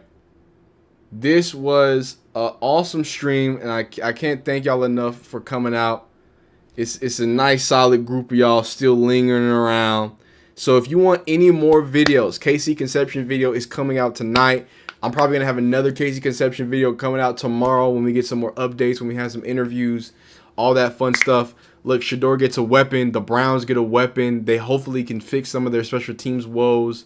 You know, as a Texas fan, you know, he's an Aggie, but he was NC State first. Nothing sexy, but you gotta be happy. I need you to drop your grades for Browns. Drop them right now. What is the Cleveland Browns grade for the first round? We about to be up out of here. Thank you so much.